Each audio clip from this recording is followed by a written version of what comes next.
Let's see if this Amber.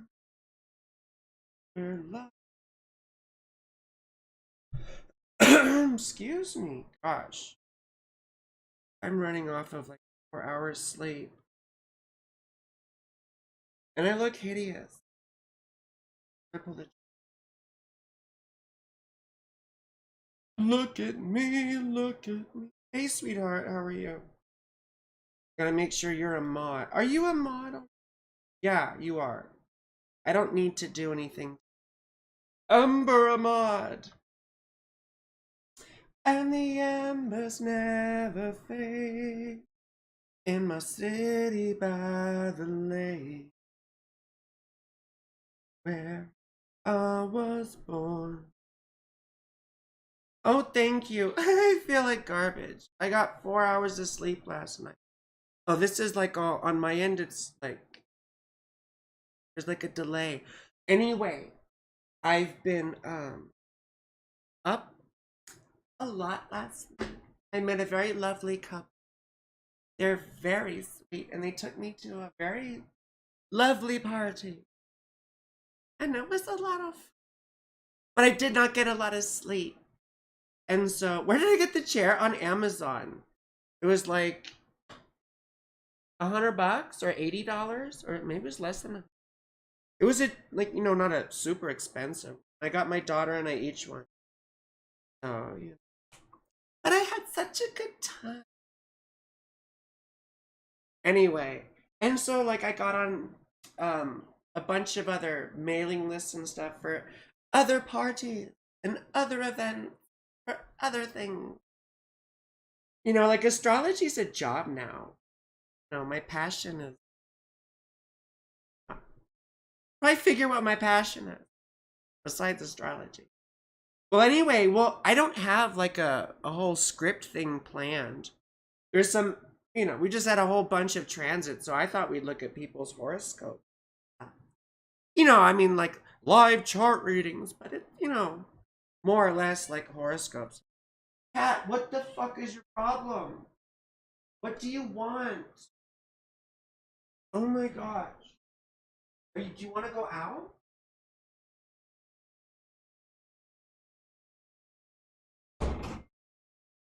Always yelling at me. He's always yelling at me. Oh, yes. Everyone be respectful. Well, anyway, we should look at someone's chart. There's a whole lot of stuff that just happened. I mean, Pluto went direct. We had the eclipse. Saturn's about to go direct soon. We've got a Mars Cazimi. Hurt? Oh, wait. Okay. So now I need to do this whole chat thing. Wait, I need to. Because I can't really see the chat right. And I want to see the chat. I want to see. What the fuck? I caught myself. What do you mean live streaming isn't available right now, you fascist? The heck? Can I see the chat? Can I see? Is it skipping for anyone? Probably. It's skipping for me, I think. Maybe my resolution is too high for streaming. Let me see here. Cause is it skipping? Is it skipping? Amber, am I like skipping or is there like just a delay? Because like on my end, I see a delay. God, my eyes look terrible. I look like I've been up for days. Who's texting? What's that? It's going in and out. Change your resolution. I don't know how to do that. I don't know how to change my resolution. Oh God. Hi. Are you calling me? I saw but I don't know how to change my resolution. Here, I guess I can do it. Let's see if this. Okay.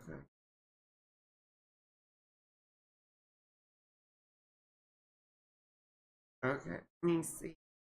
I don't think anyone can hear you. I changed my resolution. Does that make it go? It's still like a delay. Oh my god, I look awful.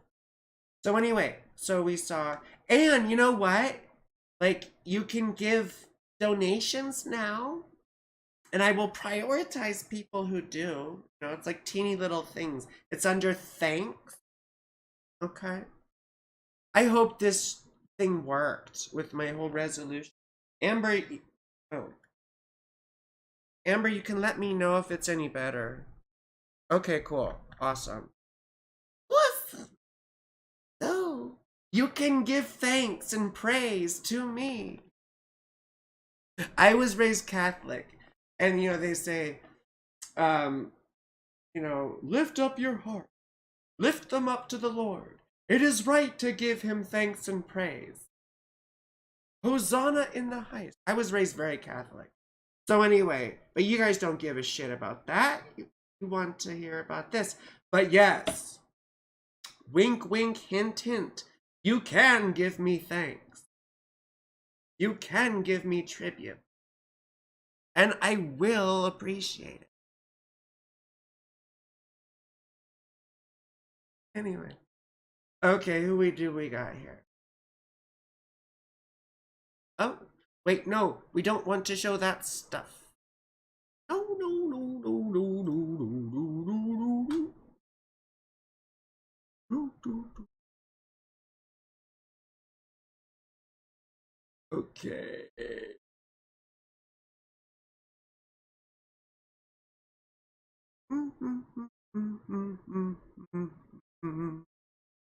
What can I put on here?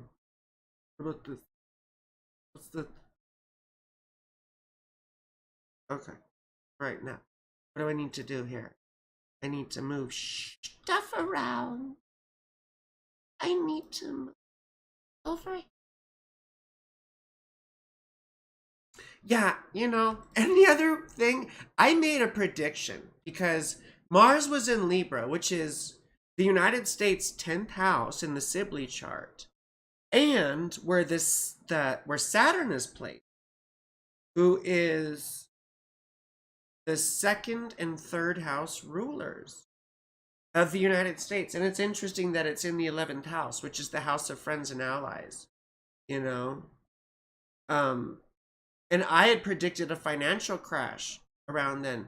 But it was all this, you know, Israel, an ally of the United States, and a Mars thing, a war. And it was basically like just days before, 4 days before Mars went into Scorpio. Delete that shit. Delete that. You delete that. Okay, so let's all right, so whose chart do we go? Whose chart do we? And I'm not trying to skip anyone. I've been off 4 hours of sleep, and for very good reasons. So Amber is doing her best, but she's only Amber. Oh, Amber, I love you. Thank you. And I'm on my I'm such a mess. I need people to hold my hand through.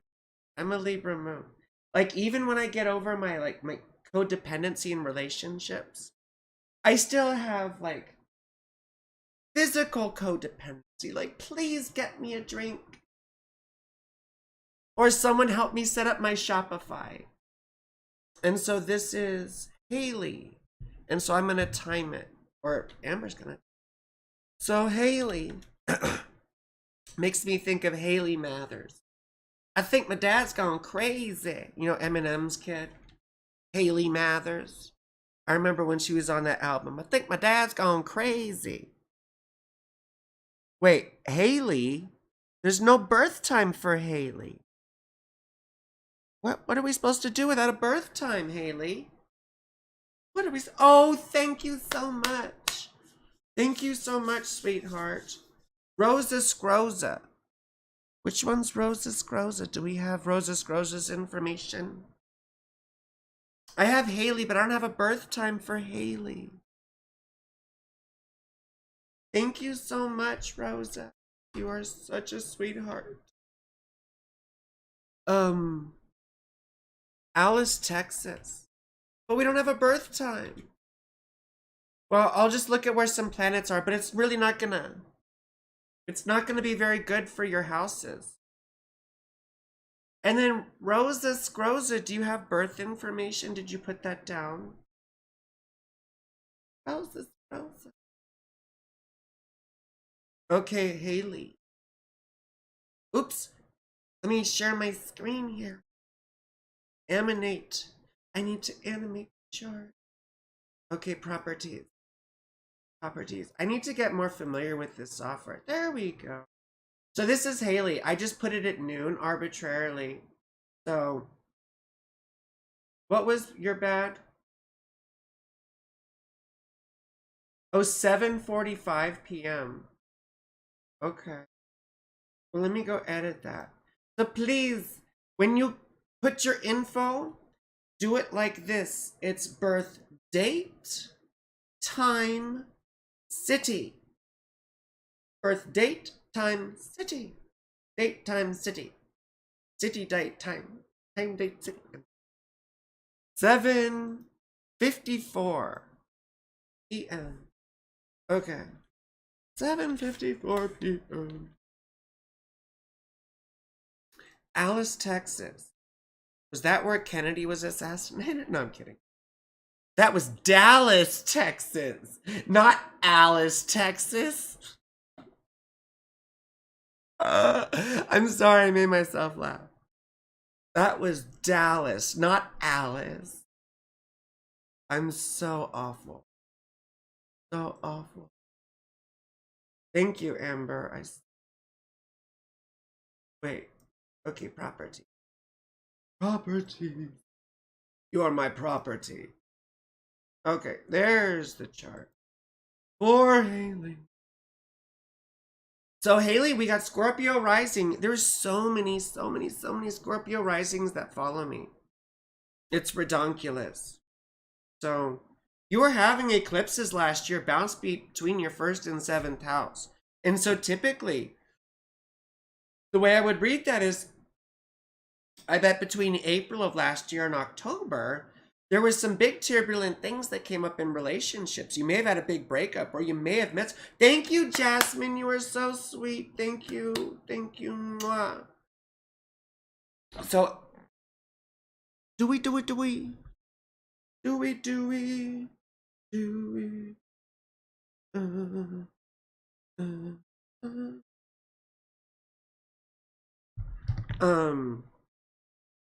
So you probably had a big breakup, or you maybe have met someone new, but something would have come up in your life that maybe would have destabilized you a bit. Like if we have big breakups sometimes, or even when we meet someone new, we get confronted with things about ourselves that we didn't really want to deal with. And so that would have brought you to October, right, of last year, a year ago, where,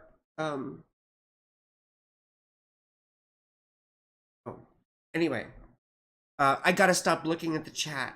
I gotta stop looking. That's Amber's realm, right? So anyway, and that brings up existential crises as we get into the next phase, which would have started about a year ago. And brought you from that October to April. And it probably would have been quite difficult, I mean, it's not always nice stuff. It could be traumatic stuff that we have to face about ourselves. And, right? Venus was there and she wasn't happy. So anyway, that probably brought up a lot of existential crises. And now you're in this phase where you're like in your cocoon. So I bet since this past April, right? Either you've had to take responsibility for things. It's like sort of picking up the pieces after some difficult trials.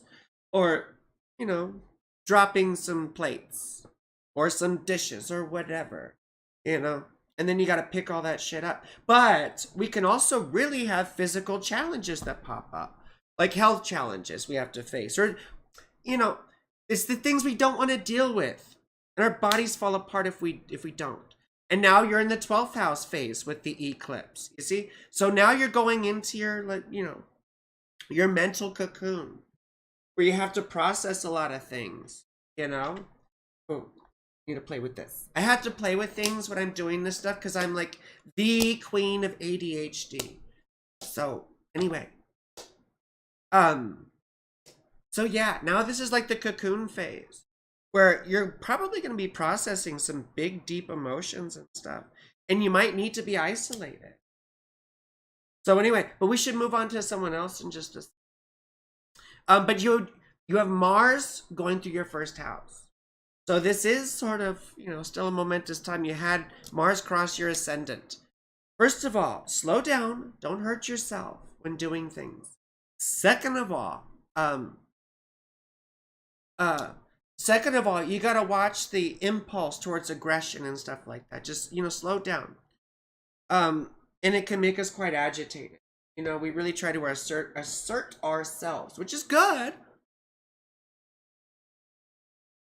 We just have to be aware of the context. Okay, let's move on. Let's move on. A whole new world. Something I never knew. Do do do do do do do do do do do. Amber, do do do.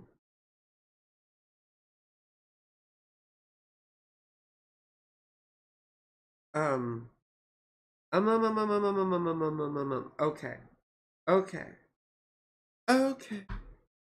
So we've got Rosa. Okay. I'm so bad at things and stuff. I'm bad at stuff too.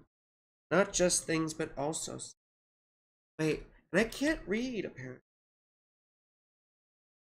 1987. Sort of around my age.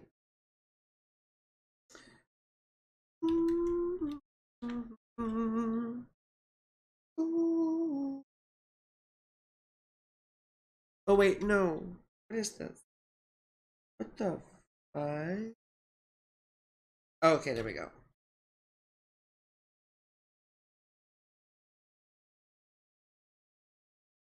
Croatia. I have a friend who's Croatian, actually. Well, he's Australian, but he's Croatian, and his whole family's from Croatia. And he went to visit Croatia, and basically they would wake him up at 7 in the morning with vodka. Like they just, like, you know, that's what they do. Croatians drink a lot. A lot. They woke him up. Hello, here's vodka. Come on. I mean, I don't speak Croatian. I don't know what the language sounds like. But he, you know, he's Croatian. How many times can I say Croatian? Come on. Let's do this. Here we go. This is a Russa, Sagittarius rising. And we've got Saturn so closely conjunct. Pardon me just for a second. I have to go off screen just for a second.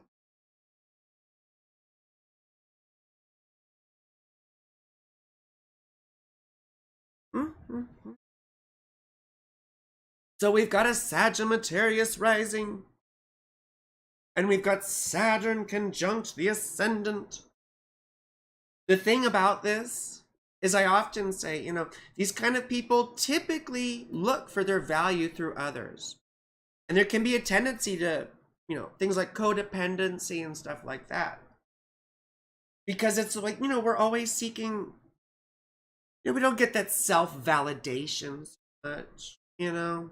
You got something else that I mean, look, you've got a whole bunch of shit going on here that's not very fun. But it is your lot in life. You know, you have to deal with it. You have to deal with it. You have Pluto conjunct the moon like I do, which I call mama trauma or the bipolar coaster or both. I have both. I'm bipolar and have lots of mama trauma. So, thank you, Ember. Thank you, Ember. Because Ember is also running off very little sleep too. But she's doing great because I'm not. Anyway, so Saturn, Saturn and Uranus flanking the ascendant. So you're obviously a bit strange. You know, you don't fit in, even when you want it to fit in, probably because of that Libra Venus. It wants to fit in, you know, in the 11th house with its homies, right? And you probably are a very charming person. You know, I bet you are a very charming person. But oh yeah, intense emotion. And like I said, the tendency with Saturn in the first house is to seek our worth and our value through other people. And what we need to do is focus on the things that we do well, you know, and learn to see that stuff. You almost had a panic attack? Oh my gosh, God bless you, poor darling. I don't want to do panic attack. Oh my God. Anyway, so, fifth house north node, like me. You're supposed to. I mean, like, you know, I'm having a lot more fun these days than I did when I was fifth house north. No, the fifth house is pleasure. We typically, you know, start having more pleasure as we get older, you know. So, but I don't look that old. But anyway, eclipses. The eclipse was just in your 11th house. You see, the eclipses last year were oscillating between your 6th and 12th house, which would have been more that cocoon phase for you. You know, it can be very frustrating, or at least very sort of immobilizing. Like, we don't do much. It's because we're in our cocoon. It's like a seclusion phase. We have to process a lot of. You see, when the first house, 7th house thing happens, our whole sense of self gets destabilized. And so we have to sort of feel out, like, what just happened here? Like, okay, who am I now? You know, and that typically takes a toll on our mental health and even our physical health. And so this phase is like taking responsibility for all this stuff and picking up the pieces. But see, now the phase that you're in, since this past April, has been the 5th and 11th house, which is all about coming out of that shell. Coming out of the cocoon is like a butterfly. Starting to enjoy life again. It's not always fun and games, you know? I mean, it's children involved too, and associations, our hopes, people who support us or don't support us. Thank you, Ariana. You are so sweet. Thank you, sweet. Thank you. Anyway, so this is a wonderful time for you. It really should be quite optimistic. The only thing that sucks is Mars going through your 12th house for a bit. You know, I mean, that can be quite agitating. If people approach you, you might want to tear their head off. You know, it's like, it's an aggressive seclusion. I mean, what's that look like? It looks like, leave me the F alone. Don't touch me. Don't touch me right now. I don't like when you touch me. You know, like usually I'm all touchy-feely. But when you're in that bad sort of place and you're like, don't touch me. You're making my skin crawl. You know, that kind of thing. All that Libra you have. All that Libra. I miss any. What I want to say. No, that's it. We should go to someone else. I mean, there's a lot of good stuff, though. And Venus is going to go into Libra again fairly soon. When? November? Yeah, November. So that will be quite lovely for you. You know, all this 11th house stuff going on. And that eclipse was, what, 21 degrees? So not too far from your Mercury either, which sort of highlights the mental stuff, right? And Mercury Libra, it's very intelligent. oftentimes, it just gets mentally immobilized because it can relate to so many different sides of an issue, you know? So thank you, thank you, thank you, Courtney. So here, next one. Next one. Who is this? Who is this? Oh. Um. Okay. Oh my gosh. Well, you do have Jupiter going through your sixth house right now, too. I mean, that's good for starting to pick all this stuff up, you know? So you see the highlight of responsibility and all that. You came out of that. And now it's fun time. At least it should be. So learning how to enjoy yourself is going to be quite important. Okay.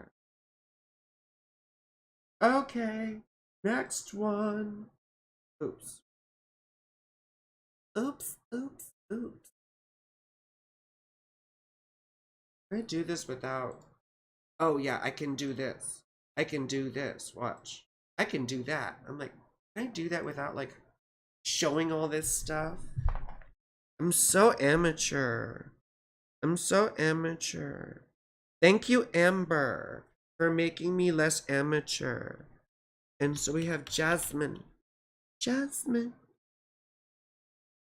September 1992. Well, 22 a.m. Wait. Canada. Canada. Yes, in Alberta. Alberta. Alberta is way... Alberta. Okay, there we go. Sorry, I'm like way up on there. Okay. Properties. Show me. Okay, now. There we go. Yay! Well, it's not totally fitting in the screen. I need to redo that. I'm not going to worry about it right now. It's okay. It's okay, it's okay.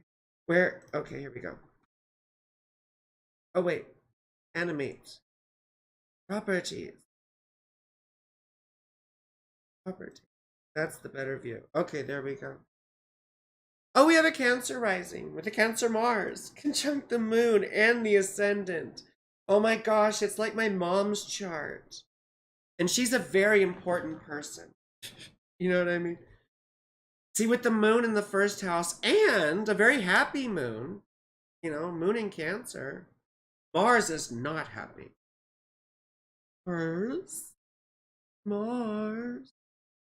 rules your 10th house. I mean, it's still sort of auspicious, but doesn't bode necessarily all that well for career, or make it more of a struggle, rather.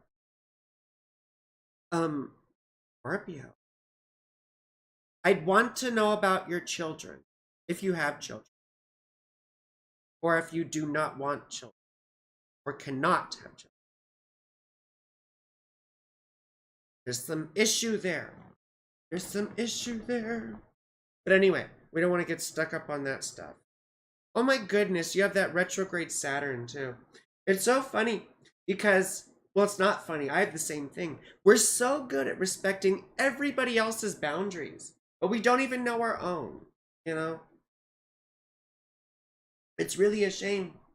We have to learn how to hold our own boundaries, or what boundaries even are. And what boundaries are what you are willing to tolerate. And it might be a revelation for you, but you get to decide what you're willing to tolerate. Like, you do. You get to. You know, like last night I went to this wonderful event with lots of, or, you know, enough people. And, you know, people have boundaries. And so you ask, right? You have to ask for things. And no one else will observe your boundaries unless you do, right? And so you have to hold to that. And if someone approaches you, it's like, you know, if someone approaches you out of turn in some way, you know, I can't be explicit on here, but you know what I'm saying? And you're like, no, that's not okay because it's not. And you've decided that's not okay. If people ask and you acquiesce, that's a whole other thing. Anyway, I got caught up on that because I see the retrograde Saturn, and I think, gosh, also, oftentimes we see a significant death, perhaps in the family before the Saturn return. That's another thing that happens. But often these people too, they just, there's an aseptic nature. There's a fear of other people. It's like we've been at these walls. They're like, no, they'll know my secrets. They'll know all my little parts. I can't show all that stuff. No. I mean, like being vulnerable is absolutely terrifying for these people quite often. And you're more of an assertive person. And you might come off as, emotionally intelligent and all this sort of stuff, but you also probably come off as quite a, flying off the handle here and there. I mean, Jupiter conjunct the sun. You got a big personality, probably. So anyway, but the eclipses are now going between your 4th and 10th house. So probably since this past April, you've likely made a big change in your career. I know when I had this, I quit my job of 20 years to do this nonsense, which I love. A lot better than being a systems analyst, that's for sure. Thank you, Rosa. Thank you, thank you, thank you. You're so... Thank you.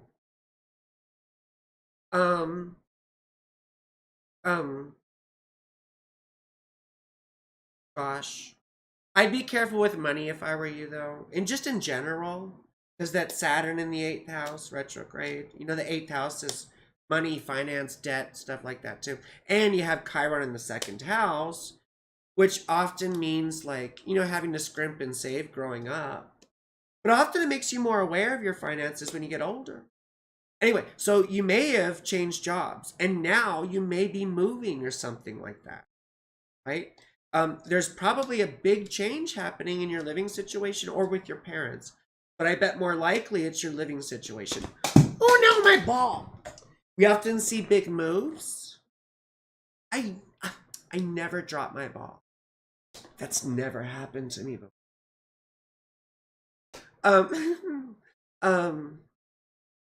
Yeah. Yeah. So anyway, we should move on though. Yeah. We should move on to the next one. Next. Let me hide this.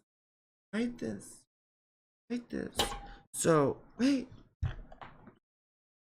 Okay. Okay. Okay.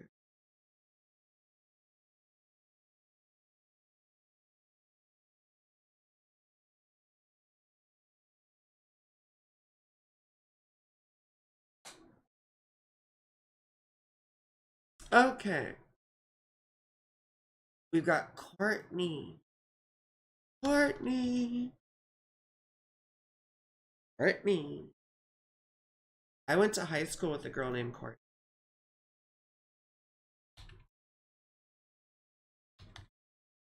And she looked like the quintessential Courtney. Quintessential. I said quintessential. Quintessential. I mean, like the movie Heathers or Heathers. None of you probably know the movie Heathers. Oh wait, Courtney probably does. You're born in 1987. Well, that's a little bit younger than me. That's a little bit younger. You may know 80s stuff. 80s. I was just so into 80s. Plano. Plano. I know about Plano. Rhymes with Drano. Okay. Okay. Okay. The fudge.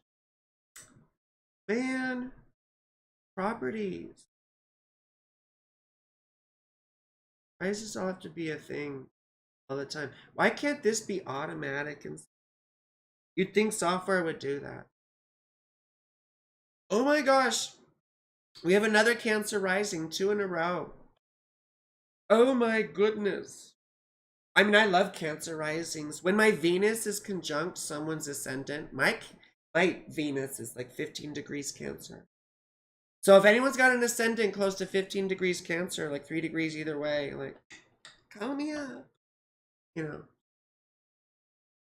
Anyway, um, gosh, you poor baby. Aquarius moon in the 8th house. Just like so aseptic. So hard to connect with. Just very difficult. On the one hand, there's a lot of fear around the 8th house. You know, the 8th house is fear. It's unseen by the 1st house. So it's things that we hide from ourselves, isn't it? We have things like trauma in there, traumatic experience. Originally, it was the house of other people's stuff, right? And so to me, psychologically, that makes a whole lot of sense for trauma, pain, the things that we suppress. So there's something about, I have an 8th house moon in Placidus, you know, which I don't do Placidus, but it's interesting to think about that and what that sort of entails too.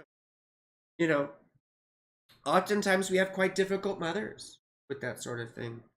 Oh, but you have Pluto square your moon too, so you do have mama trauma. I mean, I shouldn't be clapping, but we can relate. Courtney. We can relate together. You distracted me. Oh yeah, with my 8-ball. Yeah. Yeah. So that's mama trauma, isn't it? And you may have mental health issues too that you deal with. I know I do. No shame in that. I'm on medication and sorts of things. You know, I see counselors, I see therapists, I have a psychiatrist. I think everyone should be in therapy, you know, quite honestly. I'm not making any assumptions, but oh, you said yes, you do. Okay. Me and Amber are Mars trine Venus. Well, we should never get together, Amber, because we'd probably start a fire. Now with Venus conjunct your Uranus, whenever I see that, I think of either a woman who's bisexual or a lesbian or who's very kinky or who had gender dysphoria in some way, you know. But oftentimes it can just be kink. Like you like unusual types of sex or relationships. People who are poly. Like I just discovered at age 40 that I'm poly. I wish I'd started this years ago, you know. Just makes so much more sense for my Aquarius. I'm not saying you do that. Well, you're a Sag sun, so who knows? But you see all that stuff in your 6th house is quite difficult. When you have Venus in the 6th house, like I do too, our partners often become our enemies, you know? And Venus is relatively conjunct your Saturn still. I mean, 6 degrees away. 6 degrees of separation, right? But it can still be quite awkward. And it can be difficult to connect with people or relate to people. You know, you might be shy or have social anxiety, even though you're weird, you know? Oh, you are bi and you are into kink. But at the same time, though, the fuck was I just saying? Um, but at the same time, what I said, it's hard to relate to people. There can be a shyness. There can be an awkwardness. There can be a coldness sometimes. Oh, but then the 6th house Venus, our partners tend to become our enemies later, you know. Not always. But see, that's why I think, at least for me, the poly thing is so great, because then your partners are all just your friends.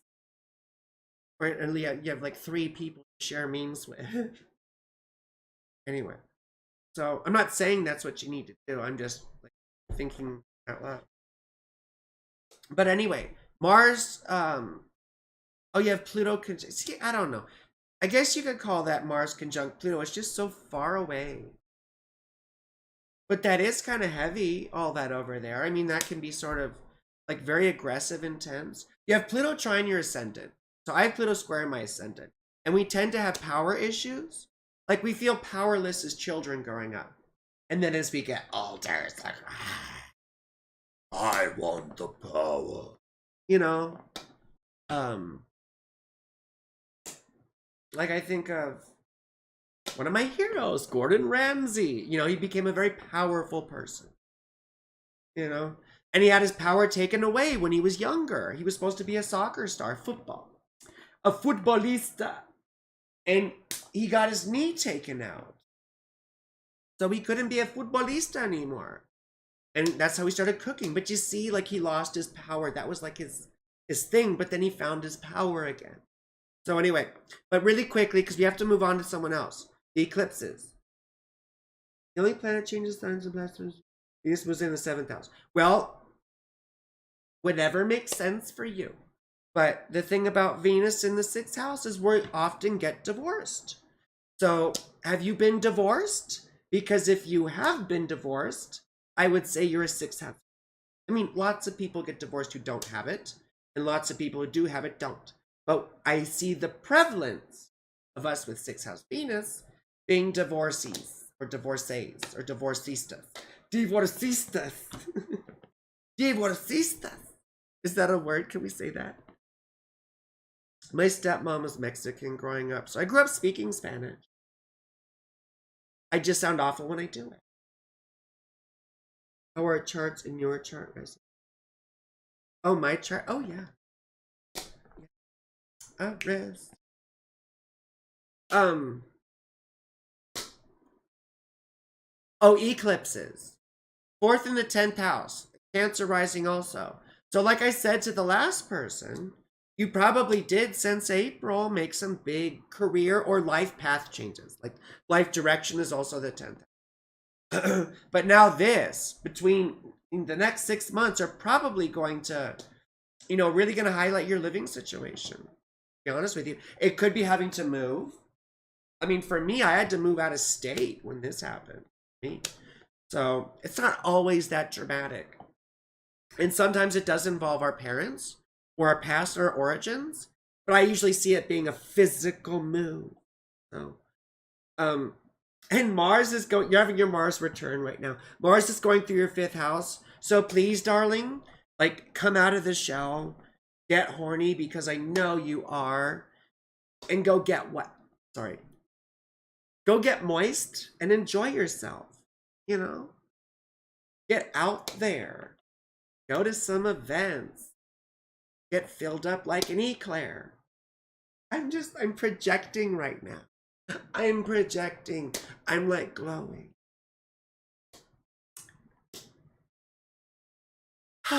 Anyway, so should we go on to the next one? Oh, no, let's turn this. Please hide that. I look awful. Like I got luggage under my eyes. It's like I'm doing international traveling. Oh, my bra show. So, where is, let's see. Ariana. From Roma. I have friends in Rome. I'm a 9th house girl. I have a 9th house stellium. Moon, Saturn, and Pluto all conjunct in Libra. And I have friends all over the world. All over the world. And including Rome. I've just never visited them. They've been here. I've never gone over. I would love to go sometime. Roma. I do not speak Italian. I speak some Spanish. But my uncle speaks fluent Italian, and he always told me, he said, Spanish ruins your Italian. I'm like, okay, whatever. Ariana.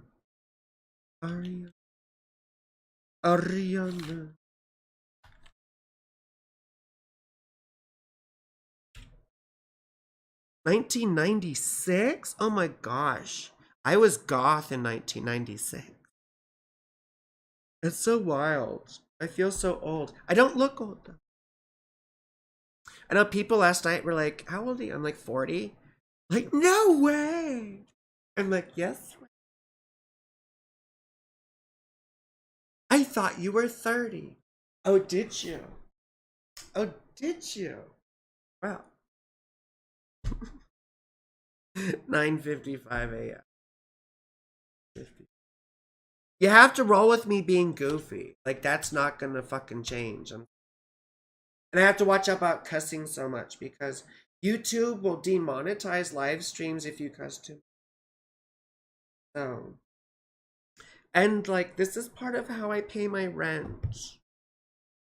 So, and I also started doing naughty stuff again. I shouldn't be talking about all this. Rome, Italy, Italy.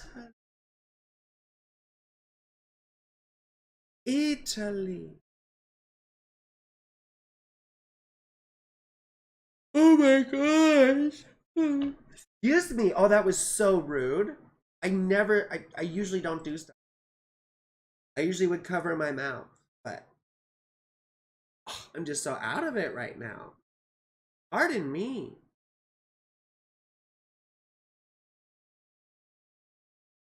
Open sesame. There we go. Okay. Oh, we have an Aquarius rising. Ariana, like me, Aquarius rising. I'm sorry, it's not Ariana. My Spanish ruins Italian. I guess my uncle was right. I want to say Ariana. You know. The yawn was so real. No, it was a fake yawn. You know. I had a boss one time. I swear to fucking God. I had this boss. He was a Sagittarius. He was actually kind of cute, but he was creepy. Our first meeting, he came up to me and said, I said, hi, nice to meet you. He said, did you know that sociopaths not have? Oh, because I yawned in front of him. I was like, oh, God. And he's like, did you know that sociopaths don't have sympathy yawns? I was like, what the fuck? What the fuck are you? What? Who said stuff like that? That was the creepiest thing ever. He eventually got fired, thank God. It's 1976. Oh my gosh, Amber, that's your fucking fault. Sorry. It's not me, I'm sorry. 1976. I better turn my ringer back on so I can... See, I didn't want text to disturb during this, but I guess we need them to. You know. So 1976. 1976. That's a horse of a different color. I dated a woman born in 1970. I'm 1983. So what's that? 7 years older than me? I mean, I like older women. You know. I have mommy issues. And they tend to like me too. You know. I think it's this Pluto thing. They always have their Pluto square my Venus. And yeah, they get obsessed with me. Why are you so... And the thing about Pluto square Venus is often the Venus person will lose interest. like, okay, enough of this. Like, Pluto, it was cool when you were licking my feet at first, and now it's like, I want to do something else. I want to go somewhere else. Like, what's happening over here? I'm gonna go over here. And they're like doing a whole nother kinky fun. You're stuck on that. Going over here. I'm sorry, but... Okay, 1976. It was the bicentennial. The bicentennial. 1770. Well, for the United States. That's the thing about us Americans. Is we just assume everything revolves around, and me included. And I have friends, like I said, all over the world, international, and I still have like the total American blind spot. Like, I just assume, you know? And oftentimes, and I'm trying to think of an example, but like, we assume everyone, and most people in the world do know about American politics. And very few of us know anything about world politics at all. I mean, in Italy right now, they had a horrible election. I forget the woman's name, but I'm not going to get into it, but she's not my cup of tea. Let's put it that way. And we have this whole crazy thing, and I am very political. I am extremely political. And I do a lot of political astrology. So, I mean, it's just my deal. My deal. Sorry. And I am very much invested in the world political situation. So, I do go on about that. Well, you're still Aquarius rising. Very nice. And you have Venus in Aquarius. I love Aquarius Venus. One of the people I'm seeing has Venus in Aquarius. I have multiple exes. Multiple. With Venus in Aquarius.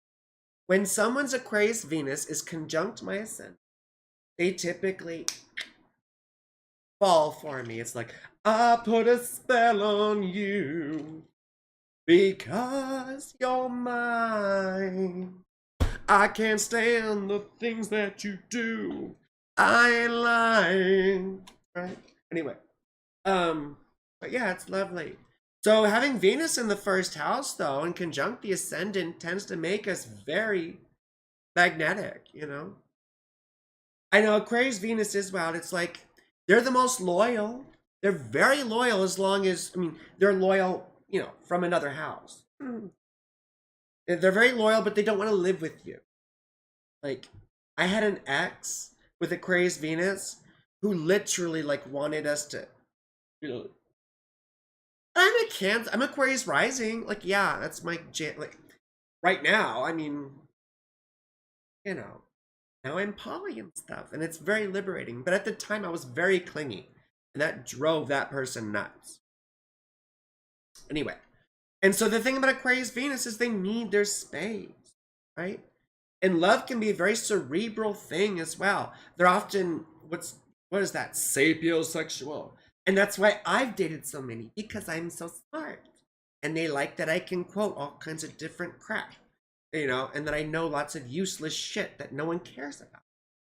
Except during readings, then people enjoy hearing it because I can be like, well, here's the lesson. Then I sound like fucking Alan Thicke from Growing Pains, you know, like, well, hey, let me tell you. I should have gotten a degree in social work for this. I think I still may do that, to be honest with you. Because that's really what ends up happening during readings. Like 90% of my clients have been through like severe trauma. And the only reason that I'm any good at this is because I've been through most of what they've been through. Which is funny and not funny. But it does make me more three-dimensional. I'm sort of advertising right now, but, you know. But I'm also empathizing. That's the thing about being a little crazy. You can do those sorts of things at the same time. And be honest about it. At least when you're running off of 4 hours sleep. But anyway, I'm going to keep talking about your chart because I'm going off on craziness here. And see, I know your chart pretty well because I have a lot of the same stuff. Except for you've got some really crappy things. Your first house ruler, and I don't mean to say it like that, but we have to get this out of the way. Your first house ruler is Saturn, and he's really not happy in your 7th house and retrograde. So you see, it's very hard for you to, you're very independent. And when we're very independent, it's hard for us to relate to other people. Because part of relating is like, not codependence, not that, but mutual responsibility. Excuse me. And mutual responsibility isn't comfortable for a 7th house Saturn. It's like, my nickname for Frankie is Trauma Mama. Yeah, I think that's a good one. You had crushes on who as a kid? Who had crushes? You're a Sagittarius. Sagittarius Venus, like, all the Sag Venuses I've been with have literally shoved their hands down my underwear on the first date. Like, literally. They've done that. I mean, that's what, 2 of them. I've been with 2 that I know of. And both of them did that. And I've been with other Sagittarians. Well, I think they were both Sag suns, actually. But I've been with my fair share of Sag suns. Gemini. I'm trying not to mess with Sag suns so much anymore. You know. Well, I don't really have a choice. It's like, it's what fate brings you. Because I never turn down a good meal. God, I sound horrible right now. So, and see, that's quite difficult, you know? It's quite difficult when you have that, that hyper independence thing. And it probably is not something that's comfortable or something you want to do. Usually, like, we really want to connect with. And oftentimes, there's a lot of fear around it, perhaps. Excuse me. But the eclipses are now bouncing between our 3rd and our 9th houses. So since April, you could have had something big come up with a sibling or a cousin or something. I had a cousin burst into my life, you know, and have some big things going on. And then my brother sort of had a lot of stuff going on with me. And then now we're in the 9th house. And for me, it involves my spiritual commitments to a spiritual group I've been involved with for, gosh, like almost 18 years. And so that's coming up to a 4 for me. So, for you, I would think about, what do you believe? What do you believe in? What is it that you value? What motivates you? When I say what do you believe, I'm thinking like your philosophy, your worldview, like your understanding of existence, what all that means to you. It's God. It's the house of God. I'm reticent to use the G word a lot because I have issues with it, just because it's so full. It's been invested with a bunch of garbage, right? A bunch of people's garbage expectations. Like, I don't want someone's smelly God infiltrating my, understanding of the vast expanse of existence, So anyway, I'm just saying that because you also have a 9th house Pluto like I do. And we are obsessive learners. So you're probably quite intelligent, Mercury in Capricorn, you have Mercury retrograde, so you're a bit slow. And in the 12th house. So you very likely have mental illness. You may have addiction issues. I don't know. But it's quite likely that you do. Or that you had to struggle with some of that stuff growing up. The sun rules the 7th house, so it's more likely maybe that you're attracted to partners who have mental illness or drug issues or alcohol issues. So you need to stay away from drunk people. You need to stay away from drunk, crazy people.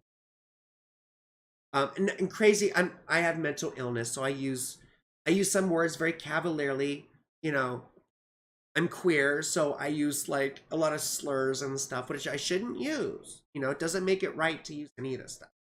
I'm very cavalier about it. And anyway, I'm just saying that you're probably attracted to these people who are like, space cadets, just space cadets. Yeah, daddy issues. Well, your Venus is in the 1st house, right? Venus rules your 4th house of your father. So when our Venus is when our 4th house ruler is in the 1st house, dad is usually very selfish or a narcissist or neglected us because his shit was always so much more important. I see this all the time for the 4th house rulers in the 1st house. And typically he's a straight up narcissist, or at least that's what the perception is. No one's diagnosed the person, of course, and we're not doctors, And I've actually had lots of experience with people who we may put in that category, but I'm not going to elaborate. So, but I see how that would be an issue, I would see how that would be an issue. But this eclipse here, it's really highlighting what you value. Moving forward, your whole worldview could change over the next 6 months to a year. Your spiritual path could change. Or maybe it did just change. Oh, you said you have started a spiritual journey this year. So something's going to happen with that. He, Imani, it's me. I'm the friend. You're the friend. I like having friends. I have Jupiter in the 11th house in Sagittarius. So anyway, wow. So the eclipses last year really messed you up, you know? I know for me, like I've said a bunch of times, I moved out of state. I quit a job of 20 years. It's very likely that you made some big life changes like that as well, in terms of your living situation and or your career. So, but now, you see, this is a little bit nicer phase. This is sort of like where we're putting our lessons into practice, right? We're applying what we've learned. And so this is why this is like a growth phase. It's like we're maturing. We're sort of getting older here. I think of the eclipse cycle as like a cycle of maturation of consciousness. And what does that mean? Well, maturation is what? It's development. It's things maturing, blossoming into a fuller expression of themselves. And what's consciousness? Well, it's human awareness. So it's about the expansion and the refinement of human awareness. I mean, that doesn't happen automatically. Like we talk about this as a cycle, but it's always potentiality. It's like, how well do you work with this sort of stuff? How consciously do you attend to these things? And it's about being aware of what's going on. And about being aware of what's going on in yourself. And when you have Mercury retrograde like us, we're the last person in a group to get jokes. Everyone's like, wrecked him, damn near killed him, and everyone starts laughing. And then we're there like, oh, I get jokes. Oh God. Oh my God. And then we're quite embarrassed because everyone's now looking at us because they've been done laughing for about a minute. But you see, you do have a lot of good stuff going on. Mars is going through our 10th house and just crossed your North Node. Now, I don't know about you. But I started making my naughty content again when Mars went into my 10th house. And so it does give us a little, it propels us a little bit, but you have to watch out because we can also get in fights with bosses. It does it makes us quite antagonistic to authority. So just be careful of that. Pick your battles because you don't want to go all Jerry Maguire. It's going to freak out, right? Who's coming with me? Who's coming with me? Renee Zellweger. Anyone else? Anyone besides Renee Zellweger? No? Just Renee Zellweger then. Just, what was her name? What was her Bridget something when she was British? She played this British character. Bridget Murphy? I don't know. It was a goofy movie. Renee Zellweger. See, I liked Renee Zellweger in Empire Records. I love that movie. Who knows Empire Records? I love Empire Records. It was so good. Liv Tyler's in it. Renee Zellweger's in it. A bunch of other people are in it. I love Empire Records. It's Rex Manning Day. Oh, thank you, Ariel. Thank you, Ariel. I appreciate you, sweetheart. Thank you. Thank you, my darling. So we need to move on to the next one. Who's after Ariana? Thank you. Thank you, thank you, thank you. Oh, turn up my ringer. Sorry, Amber. Okay. So who is next? Who is next? Nettie. Nettie. From Australia. Where's Parramatta? I feel like I should know that. I have so many friends in Australia, in Oz. In Oz and Old Zealand. Ariana, thank you. Excuse me, you're so sweet. Thank you. My voice is so shot. Excuse me. I had so much fun. And then I'm going next week to another thing. And I'm going to start going to lots of, because I have a lot of fifth house stuff. Fifth house, Mars and Sun conjunct, and my North Node. So, it's like, we want you to do fifth house things. That's what you're supposed to do. Fifth house pleasure, which is great because Saturn was just really kicking my ass for the first 40 years. I should do like a whole autobiography thing sometime. It's kind of interesting, It's kind of interesting. I think so. But it's really sort of, I mean, you have to be sort of narcissistic to do this kind of stuff. Like to just talk out loud at people, Because there's a lot of good astrologers out there that just are not good with people. I remember Office Space. I deal with the people so the programmers don't have to. I'm good with people. I've got people skills. What the hell is wrong with you people? That's what I used to say. I got people skills. That's why you hired me. Because you can't teach people skills. You can't. Armada. Oz. Armada Oz. And everyone in Oz. Did we spell it correctly? I think it's 2 R's. Parramatta with 2 R's in New South Wales. New South Wales, I'm pretty sure. Is that correct? New South Wales.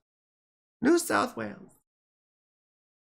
I believe it's New South Wales. Is that correct, Nettie? You had a read with me a few weeks ago.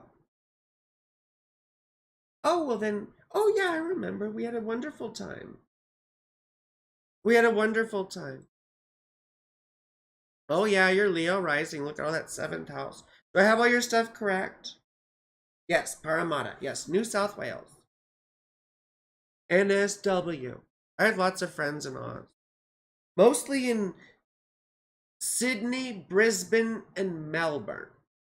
Sydney, Brisbane, and Melbourne. Oh, I gotta put the chart up on the board. You'll see the big board. That was Doctor Strangelove. That was a good movie too. Doctor Strange. I hope I have all your information correct on here. 5th house moon. So much fun. So much fun, but it's opposite Chiron. It should be fun, but it's opposite Chiron. It can be quite difficult, It's very difficult to feel relaxed or yourself sometimes. I mean, you probably felt pretty weird as a kid growing up with Chiron in the 11th house, or people probably bullied you, a little bit. I mean, it feels like the last kid picked for dodgeball, or I don't know what you play in Oz. You probably play like Beat the Koala. Sorry. The last person picked for Slap the Koala. But you know what I'm saying. The last person picked for, like, God, Aussies are wild. And they always, like, every other word is the C word. I don't think I can say it on YouTube, but, see you. Right? And there was this whole campaign in Australia about, like, it was for tourism. It was see you in the NT. Right? See you in the NT. It was like a joke. And it was a joke to, like, this is like the Australian Board of Tourism that did this.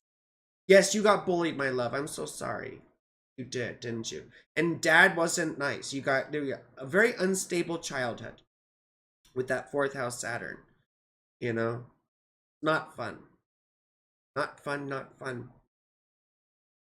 And then all that seventh house nonsense.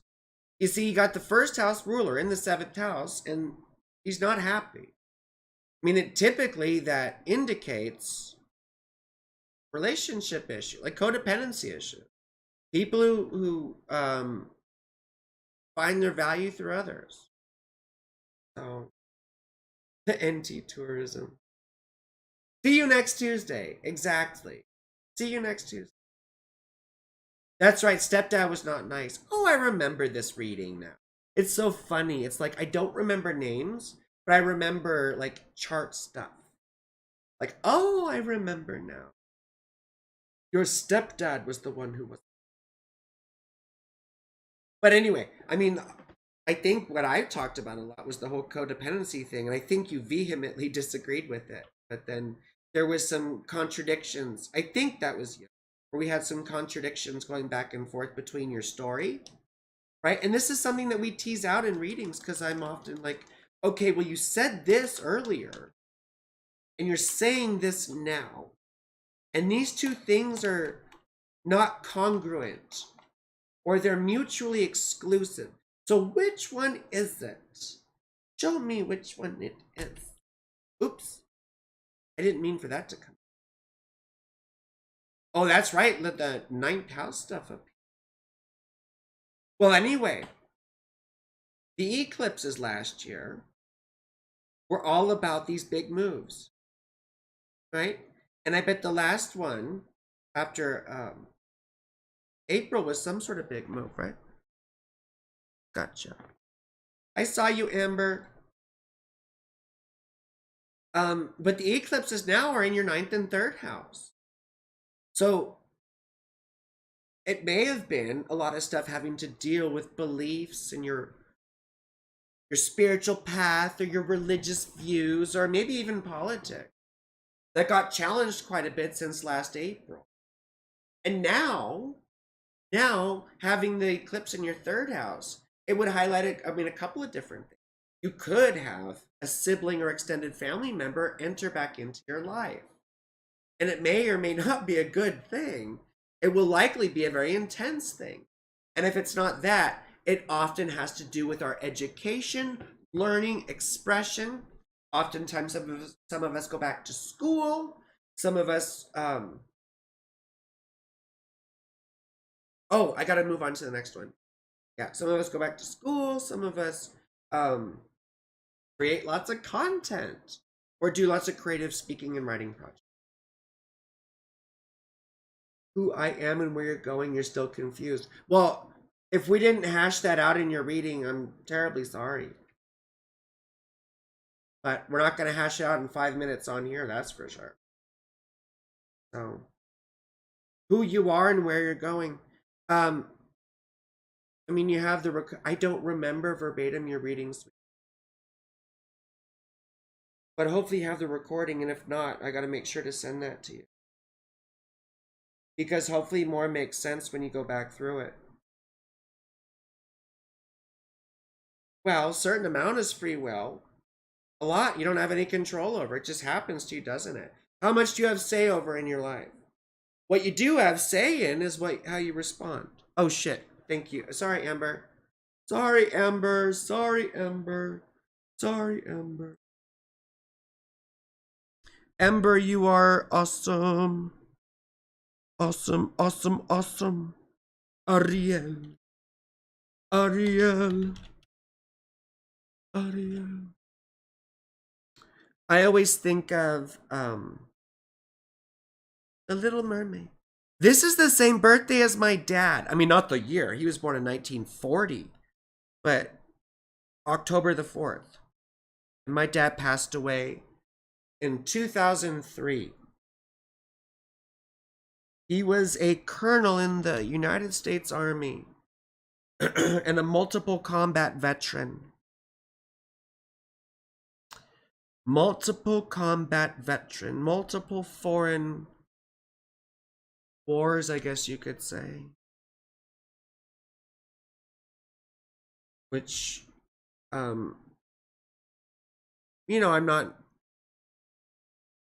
don't necessarily agree with it, but I definitely was um, I respected him a lot growing up.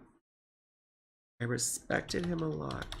He told me one time, he's like, it doesn't matter what you do. It's how you do it. You can be a toilet scrubber.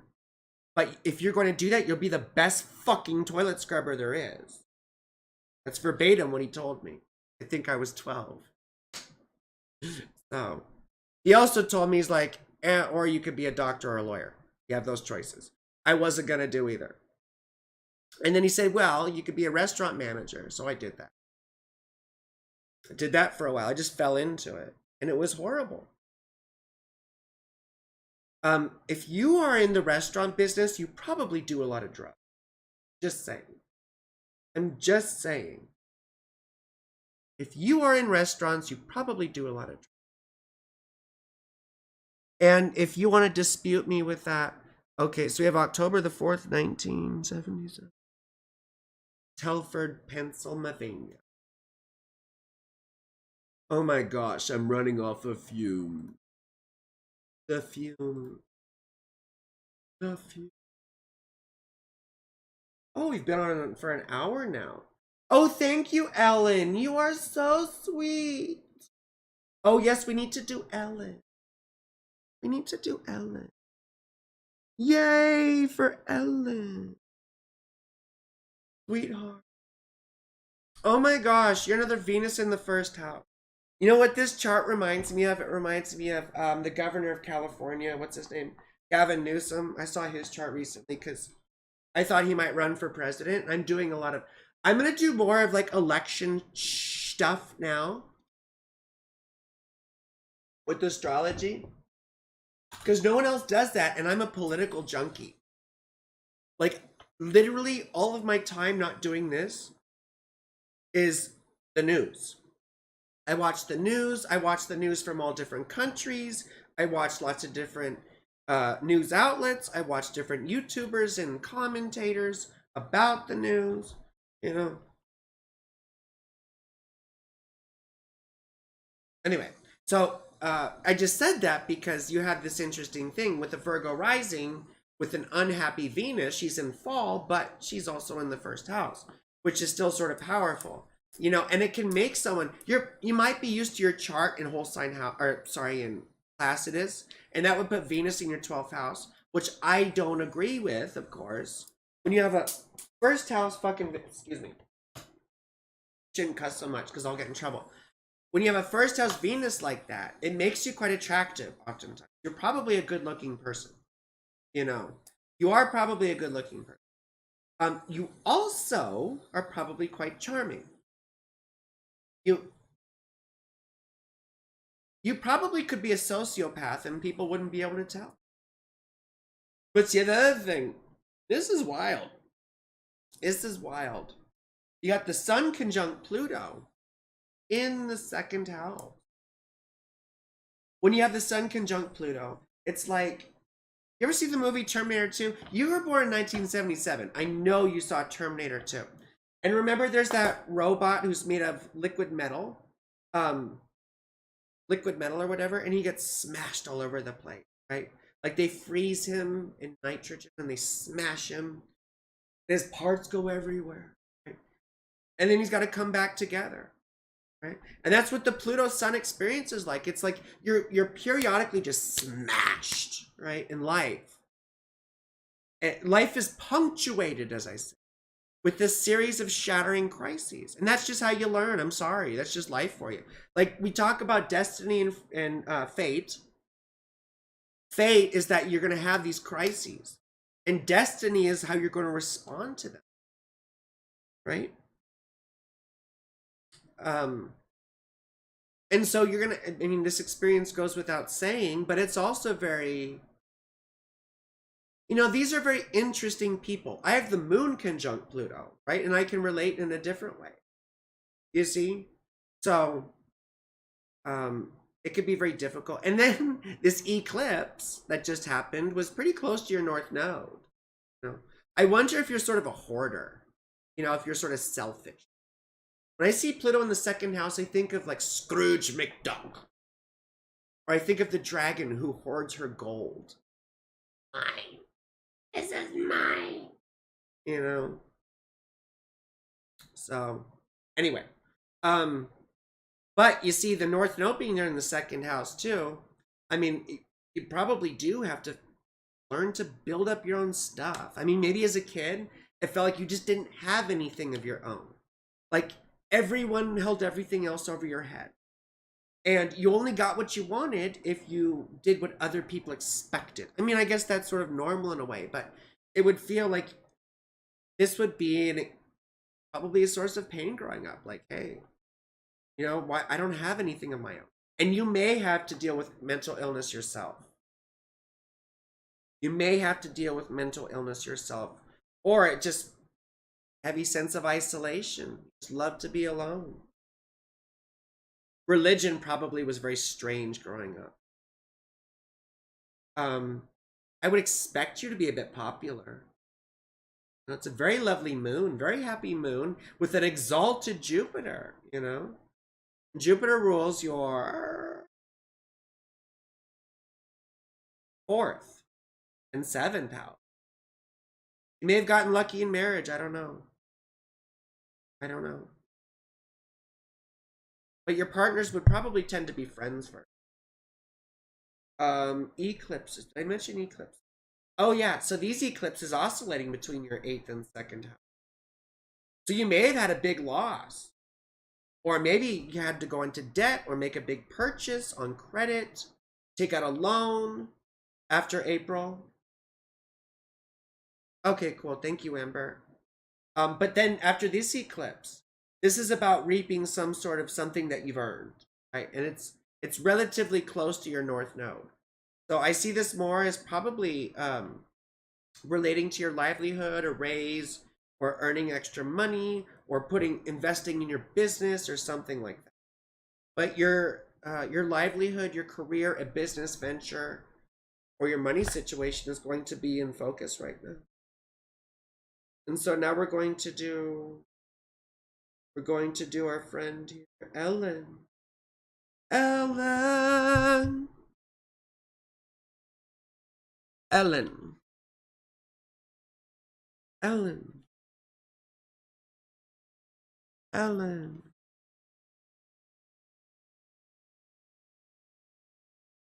Ellen. December the 12th, 1969. You're my sister's age. You're my sister's age. 11:58 a.m. I was born at 11:58 p.m. And you were born in Richmond. So we went from PA to VA.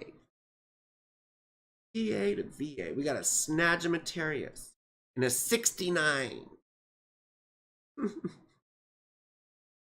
YouTube, I said that as the number, it's the year 1969. Don't get mad at me or demonetize the stream.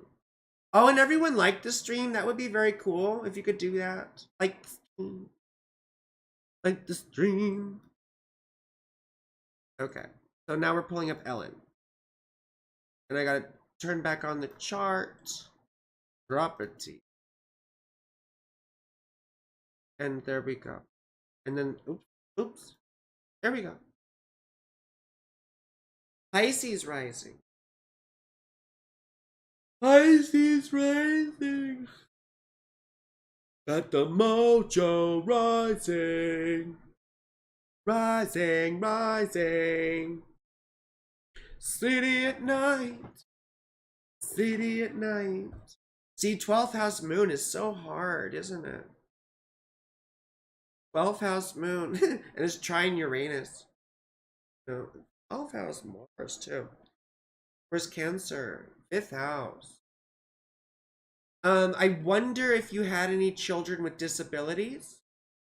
Did you have any children with disabilities? Or depression, perhaps? I wonder about if that was. You were aiming for 12-12 at noon, but it didn't. What does that mean? Oh, 12-12-12-12. Anyway. So, well, I'd be wondering about the whole children thing, because I imagine that was quite difficult. And then, of course, having your own 12th house moon, that can also be your own sort of, mental health issues that you have to deal with. We all have to deal with them. Well, most of us do. Um, and then the moon is trine Uranus, so a bit volatile when it comes to our emotions, and we can't help but stand out. It can be quite uncomfortable, like even if you just want to be incognito, you can't. I don't know what it is, like a sore thumb.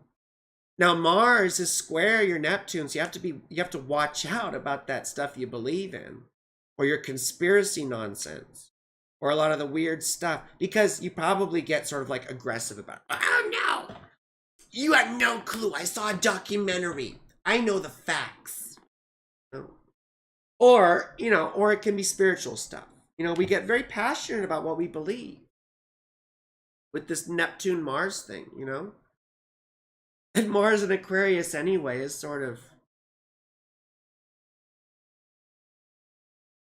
excuse me, it's weird because Aquarius is sort of removed and detached, and Mars is just like, so it's like this weird sort of, what's the guy from The Watchmen,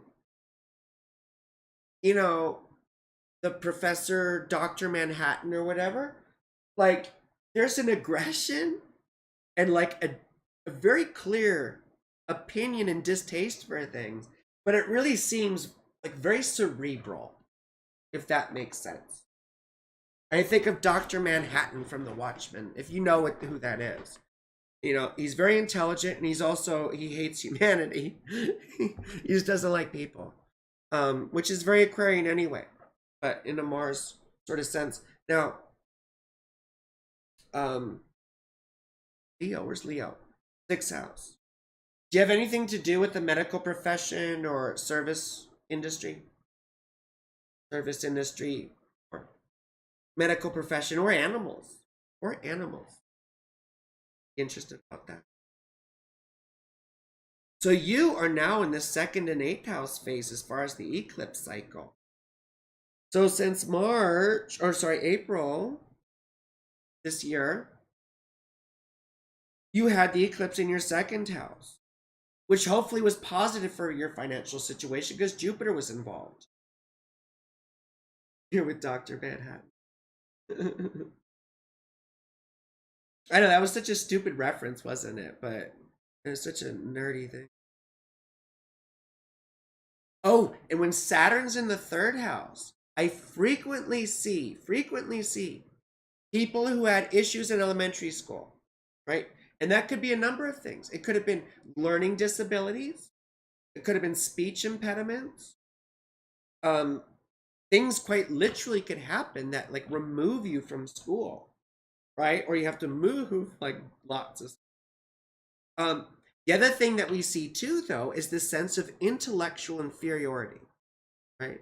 That's another thing where you feel like everyone else is smarter than you, and you're reticent to speak up because you feel like you're going to sound stupid. And oftentimes, I had a mentor with this, and now he's like a famous public speaker that travels all around, So, oh, you're working for a veterinarian supplier. So yeah, women. Women. Pets and stuff. You know what I was thinking? I was thinking about women.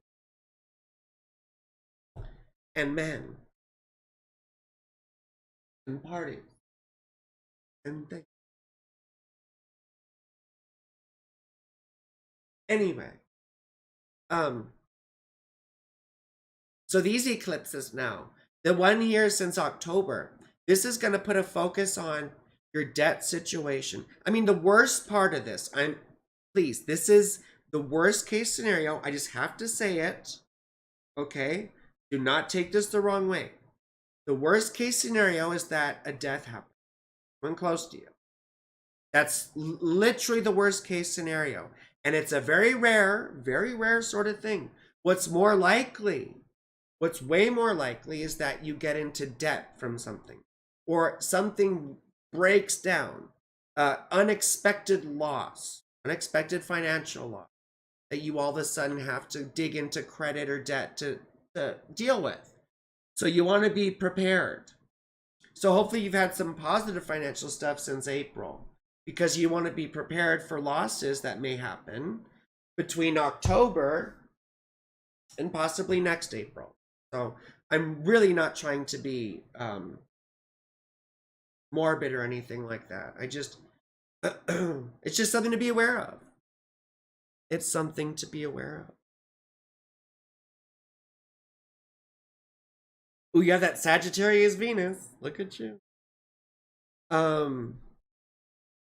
But your sun at the top of the chart like that, next to the midheaven. I mean, I'd expect you to do well in what you do. I'd expect your coworkers to like you, bosses to like you, for you to be like, have a good work ethic, right? Good work ethic, that kind of thing, no? And, I mean, you follow, yes, you have Mercury trine Saturn. Follow through. So Amber, what are we doing now? You tell me. From Rev.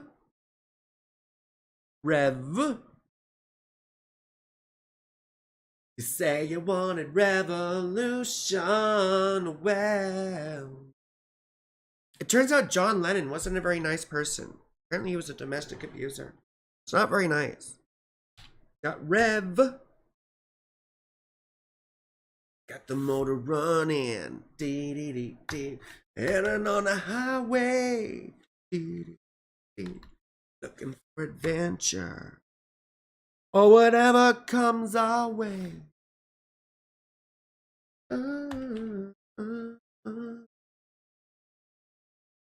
Born to be wild. Excuse me. Born to be wild. Do do do do do do. Steubenville. Steubenville. Which one is it? Steubenville. Ohio. Wait, no.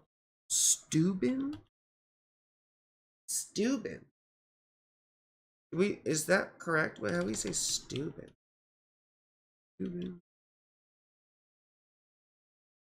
Is that for real? Like what? Steuben? It's not coming up.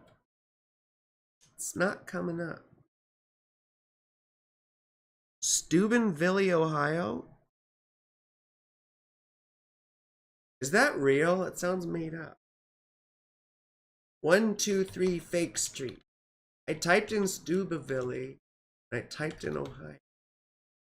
And I don't see anything. I see Success, Meigs. I see Stuart Manor, Jefferson. I see Sugar Grove a bunch of times. I see Sulphur Lick, Sulphur Springs, Sulphur Grove. Oh my god, there's tons of sulfur in Ohio. Where the is Steubenville? I guess I'll look online with all this nonsense. Wait. Where the hell is my thing? Where the hell? Oops. Steubenville. Oh. Amber. Sorry, Amber. See, I was doing it verbatim. There we go. It's successful. Relax. Don't do it when you want to go do. You know what that song's about, right?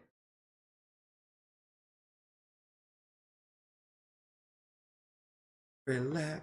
Don't do when you want. So reverie. Wait, what? No, I don't have a printer. What are you talking about? Like, do you want to print this? I don't have a. I need to get one. I need to get one. Ooh, we're recording the stream too. My brother can cut this up into some interesting things. At least he better. He better. What am I doing here? Oh, yes. I'm trying to show this. Trying to show this. Trying to show this. There we go. So it looks like Rev, January the 10th, 1980. Steubenville, Ohio. Cancer rising again. How many cancer? Here, I'm gonna just go off screen really quick.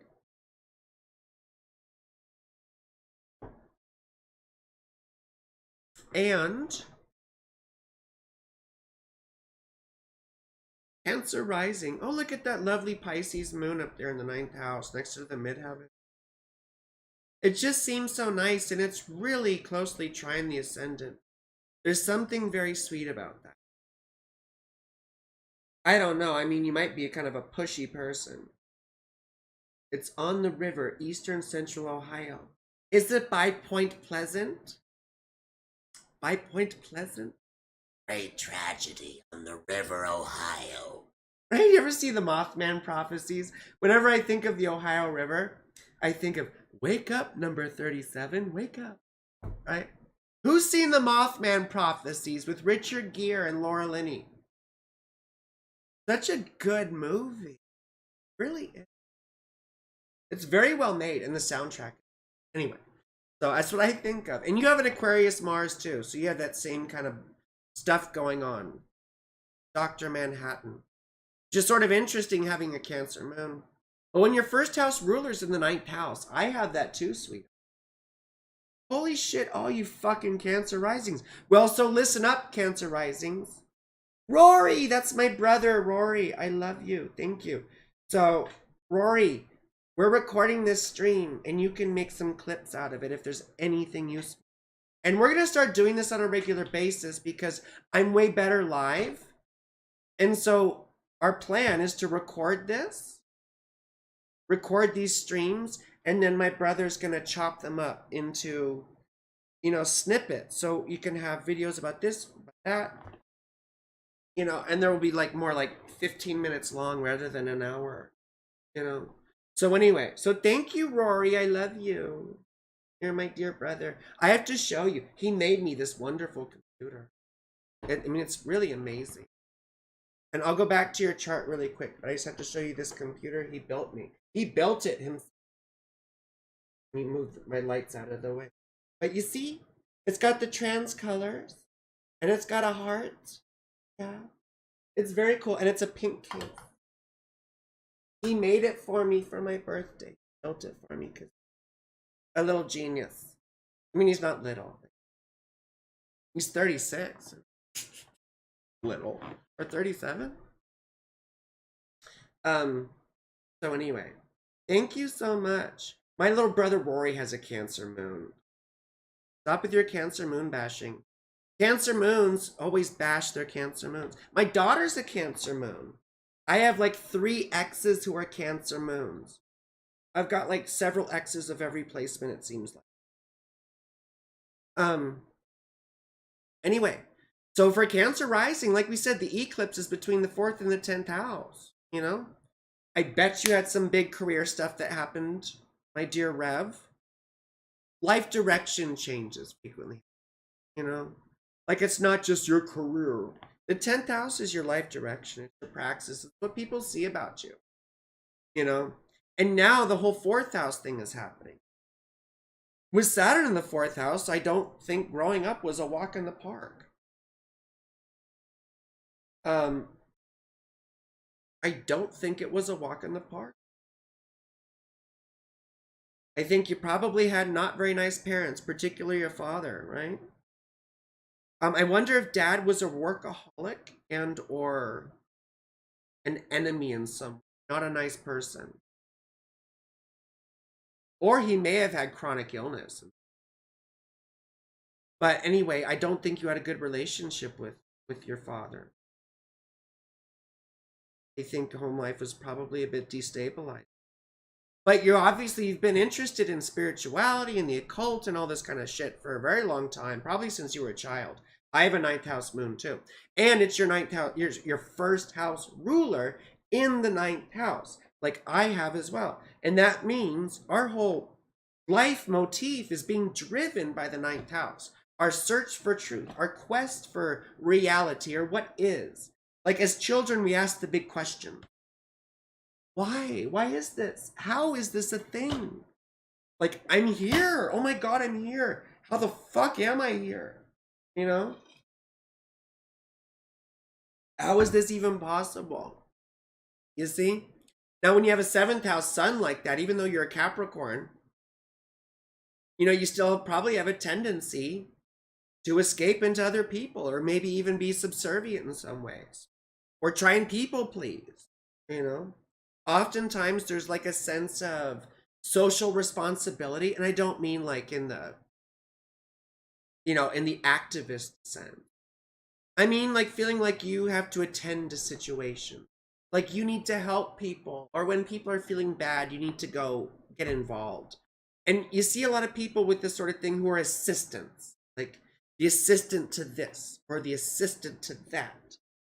People who are helping others, like I'm the assistant manager, like I help the manager, I help that person, like I'm the office assistant, or they say office manager now, which is typically like, oh my gosh, Anne, I'm on live, Anne. That's my bestie. I'm live. Oh, my tummy hurts. My tummy hurts. My tummy hurts. Why does my tummy? Anyway, Mars in the 8th house, though, you need to watch money. You really do. You may have had a tendency to get into debt or to spend too much beyond your means. I mean, it was probably for good reasons. I imagine it might have been for school. I bet it was student debt. You also got made fun of or bullied a lot as a kid. Again, like the last person picked for dodgeball, you know? So, last person picked for dodgeball. That's not fun. It's like we often feel like we're made to be weird. And we feel left out and isolated. And what often happens from that is we get very suspicious of people, so that we just have like a close circle of friends. Like we have 3 or 4 friends that we really trust, and that's sort of it. Like rather than me, where you've got like hundreds of acquaintances.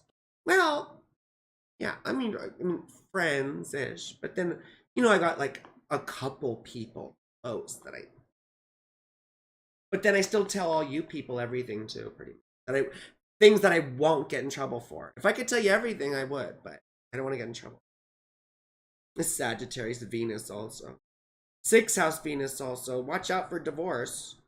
That's the thing with a 6th house Venus is divorce. So, eclipses we talked about. Anyways, anyone else? Like the stream. Like the stream. Amber. Where's Amber? Who's next? Amber. Better to have 4 quarters than 100 pennies. I don't know. That really depends. Depends on the situation.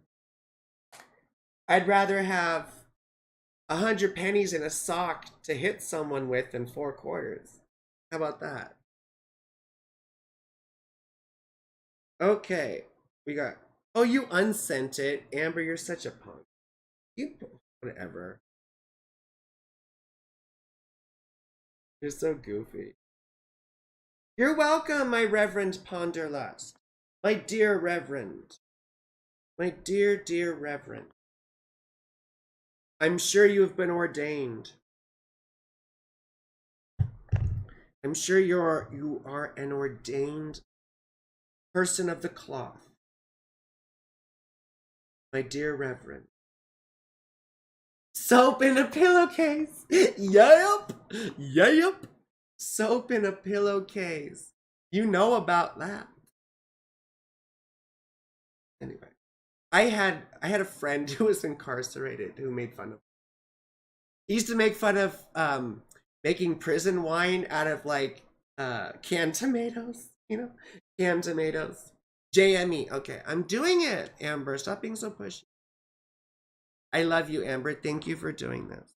Thank you, thank you. I'm extremely unorganized, and if she wasn't helping, I would be up the excrement creek without a proverbial paddle. 1983, like me. JME, you were born like literally a month before me. Like a month and a half before me. Oops. You are so beautiful to me. Can't you see? You're everything I hoped for. You're everything I need. You are so beautiful.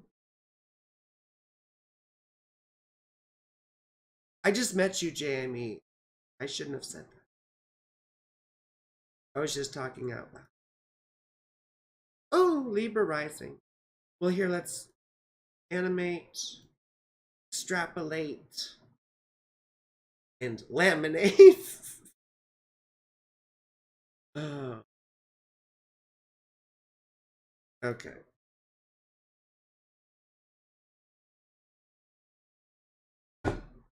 Oops, I light. Okay. Pluto conjunct the ascendant. Super close. You poor baby. I have it square, which is pretty similar. But yours is just more out on Front Street. So, and then Saturn's not too far away either. So you've got a fun time. Just, life is just naturally difficult, and just you got to deal with it to a certain extent. You love being pushy. You can't tell a fixed dominant not to be. Right? You know better. It's so funny. Do you have a join, a queue, or something for a reading? So Amber keeps track of people. We prioritize donations, but we try and get to as many as we can. And so you can put your stuff in the chat, and Amber will direct it in the order it is received. Mars opposite the ascendant. Mars opposite Saturn. Mars more or less opposite Pluto. You see, life is just really tough for you. You have to work hard for everything. Nothing comes easy. You probably grew up poor, number one. At least, and if you didn't grow up poor, it probably felt like everyone else had more. Or maybe mom and dad said, or let's see. Mom and dad could have said, or one of them, maybe had a single parent, said like, oh, we don't have money for that, or we can't afford that now, and all that sort of thing. Like it always felt like there wasn't enough. Like there's not enough. Excuse me. Oh, there's a thanks for donations. There's a thanks button. A little thanks button underneath the picture where you see like little things. I should like share my screen and show it. Can't do. But anyway, well, I don't want to make JME impatient, but so that's all very difficult stuff, you see. And when you have Pluto conjunct the ascendant like that, right? I mean, first of all, growing up, we feel utterly powerless, and oftentimes we have, I'll just say it, an abusive influence in our life, and we feel like our power is taken away from us. And so as we get older, we get very fascinated with power. and we start craving it for ourselves. I know I did, you know, and that's part of what got me into kink, you know, because it's a good, like, it's a very safe way to exercise power consensually and with those kinds of people, but it can lead you also to be an abuser yourself, some, you know, where we try and, you know, we could be dominant and dominate people consensually, or you know, in the workplace even we could be a dominant force where we don't necessarily step on other people or demean them or make them feel less than, or like try and impose our will on people. That's the thing. Consent is when people accept your will, right? As opposed to you imposing it on them. And our tendencies to want to do that, right? And so we have to train ourselves bit by bit. Now you have, you know, a sun in the 7th house and Mercury in the 7th house. You know, so that is sort of advantageous in a way because that's more socially conscious, isn't it? But it's still Aries, right? And I make fun of Aries Mercury because I'm like, they break everything they touch. I had a girlfriend who was Aries Mercury, and she was putting the visor back in the, you know, the thing in the car, and it's like, like, you just broke the thing. All you have to do is just put it in. You don't have to go, like, what are you, the Hulk? You know? Smash. You know, and so I joke with Aries Mercury. I'm like, you know, they always break everything they touch. They're like, well, how does this work? I'm like, well, not anymore since you touched it. You know? But anyway, you see, Saturn opposite Mars has to work for everything, work hard for everything it has. Nothing comes easy. You know, it's like Sisyphus pushing the ball up the hill in hell, right? That kind of thing. We just said we have to work hard for everything. And oftentimes, with Pluto here too, you feel like life just fights you, right? Like you have to put on your armor and stuff to go to the fucking grocery store. You know? Like you can never relax. You can never just relax and just, but you have to learn when to be vulnerable, you see? Oh, and another, I think we've had 4 Aquarius moons tonight. You see, and it's an Aquarius moon in the 5th house. And technically your moon is square Pluto. And your moon is square Saturn. So that's another indicator of mental illness. I'm sorry, but it's not always. But I often see that with people who do have depression and or, you know, other issues. I mean, like me, I'm bipolar. I'm not saying everyone who's got this stuff has bipolar disorder. I've just seen a lot of people who struggle with depression, anxiety, and other stuff with this thing too. So, and I advise everyone to have a therapist. Everybody should be in therapy. Being human is traumatizing, you know? And you hide your emotions likely too with, I mean, because the moon technically is square the ascendant. It's out of sign, but still. Thank you, Dragonfly. Thank you, Melanie. Thank you, thank you, thank you. Thank you. CNC. Yeah. That's my jam. CNC. I'm a survivor, you know, and I enjoy CNC. I enjoy both ends of CNC. I enjoy both. I'm like the Scarecrow. Sometimes they do go both ways. I love CNC. It's CNC. Dynamite. CNC. I don't know if I can mention that on here. I don't even know if I can say those words. But yeah.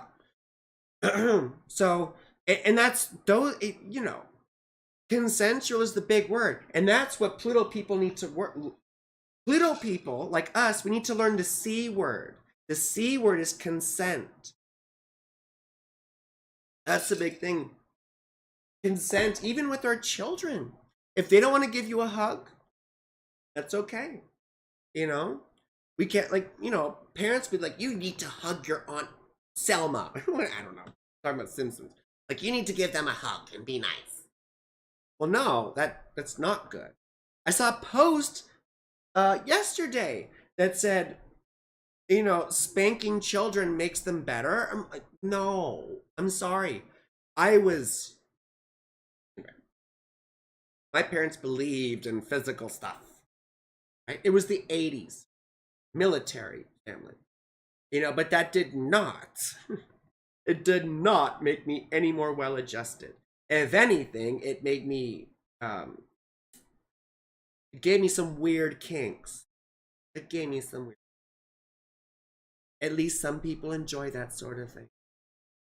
Well, anyway, with all the eighth house stuff, you know, I mean, it's difficult on the one hand. I should go to someone else. I'm sorry. I really should go to someone. It's difficult with money. On the other hand, you have Venus there too, and she's very happy. So, uh, I would imagine that you get help. You get outside help. You get help. Or maybe you get money from other means, perhaps investments. Or what's Venus rule? I need to move on to someone else. Oh, she rules Taurus. There. Where's Libra? Oh, your first house.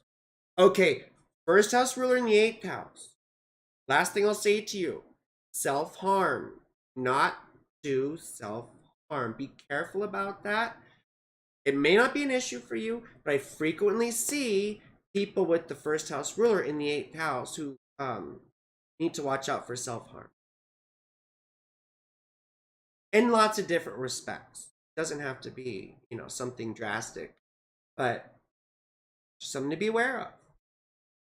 Now we're going to, I'm sorry, Ember, Dragonfly. Fly, dragonfly. And you won't fool the children of the revolution. No, you won't fool the children of the revolution. No, no, no. You won't fool the children of the revolution. No, you won't. Dragonfly, 1969. So you know the song I'm saying. No, you won't fool the children of the revolution. No, you won't. No, no, that's T-Rex. T-Rex. Self-sabotage, exactly. Good point. Self-sabotage. Very good point. Oh, goodness. No, you won't fool the children of the revolution. You probably know T-Rex. I imagine you. My voice is so screwed. My voice. My voice. My voice. What the fuck? What? Oh, that's why. Oh, excuse me. Toronto, California. Do you mean Canada? I don't think there's a Toronto, California, Amber. Wait, why is this all over here? Toronto, California. I think it's Toronto, Canada, isn't it? Yeah, I'm reading Dragonfly, but you sent me, Amber, you sent me Toronto, California. I just want to make sure it's Canada and that there's not some secret. No, it is. Okay, it is Canada. I went back. It's CA. That's California. I'm sorry. Okay, here. Okay, it is Canada. It's Canada. Oh, Canada, our home and native land. True patriot love and all thy sons command. With glowing hearts and gleaming eyes, we stand up strong. I can't remember the whole thing. We stand on guard for thee. God keep our land. Pisces rising, like my little brother. North Node in the first house. So this is all about building your own self-confidence this life. You know, being a strong, stable, independent person. Isn't it? Probably because the first part of this life, up until your Saturn return, probably felt like everything was being done for others all the time. And it might still be issues with that sometimes, even though, you know, you've matured a bit. Ha! And you're quite poetic, I'm sure, too. I bet you are. Wonderful imagination, spiritual inclination, perhaps even prophetic dreams. You just can't let that all kind of go to your head, and because Leo moons will do.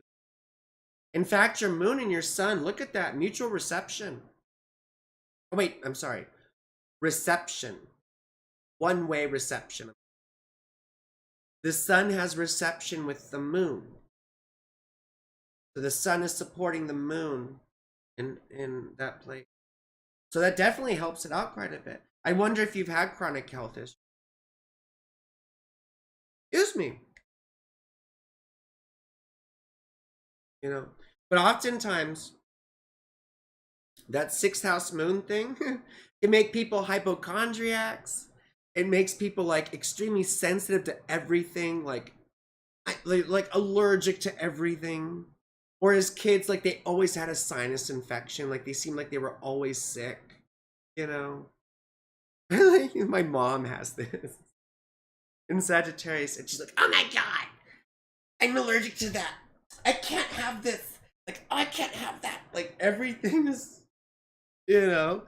Or, I mean, part of that is some other aspects too, but you just see this with people who just, you know, they get the, "Oh my god, I'm dying," or they get worked up about this kind of stuff. I mean, they can even be kind of mean people themselves sometimes, but because sixth house, you know, you probably grew up a little poor, or just not with a lot, you know, or having to struggle for money and stuff like that. But I wonder about that Saturn in the third house, like we talked about earlier. You know, this speech impediments, learning disability, getting taken out from elementary school, stuff like that. Or the sense of intellectual inferiority is quite frequent. Venus is really not happy there, is she, in Scorpio?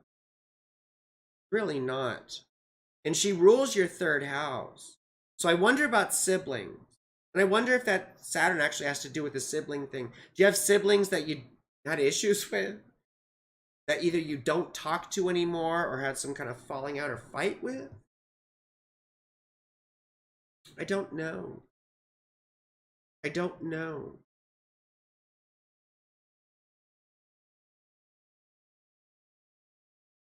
Very sensitive. Amber's like, "You're always sick too. You're slow." Canada. Whether it's sick in body or the head. Yeah, I mean, you know what's so funny is Marilyn Manson has a Leo moon in the first house, right? But the sun rules his first house and is in Capricorn in his sixth house. You know, and he's been accused of some pretty awful things, you know. And I'm not saying that you always have that sort of thing, but you see people who can be like, you know, they can be cruel sometimes. But then you see sixth house people who just have to face insurmountable odds, right? Like I believe Muhammad Ali has a sixth house sun. And look at that. That's someone who struggled against the whole goddamn United States government, right? You know, in objecting to the Vietnam War. Now, as far as the eclipses, right? The money, or sorry, the focus is on money once again, right? So it's about your own stuff. Maybe perhaps, oh, I think we already talked about that. So, you made a typo in your birth date, Jasmine.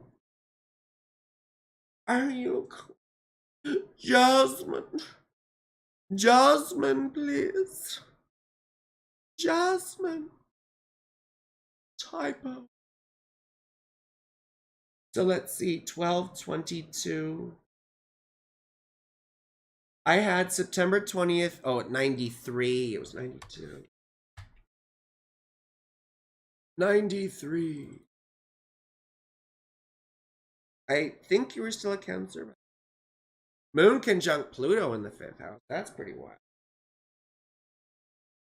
We've already talked about Moon conjunct Pluto. I have that. And you have it very close. Mama trauma in the bipolar coaster. And in your 5th house. So there's a couple of things it could be. You know, I mean, number one, you probably are quite a sexual person. I'm a 5th house person too. And then with Pluto there in the moon, I mean, we can't have normal relationships. We get obsessive.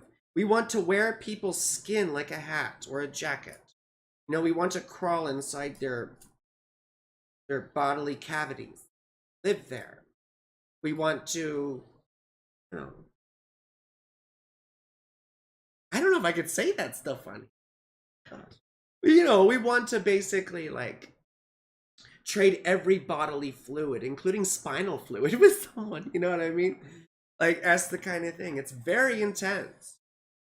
And I know that word gets thrown around a lot with Pluto. What the hell? But there's a reason for that, because people don't have a lot of other words for it. Because the connotations of intensity, it's potent and it's also obsessive, right? And when you say words like intensity, it sort of conjures up images of a force that really can't be stopped or that doesn't have control over itself. And that's sort of like that thing. When we have Pluto conjunct the moon, we don't feel like we have control over our emotions. We feel like they just, you know, I am become death, the destroyer of worlds. You know, I think we already talked about Saturn retrograde. You know, that's very good at everyone else's boundaries, sucks at her own. And then Saturn in the 8th house, like I said, very aseptic.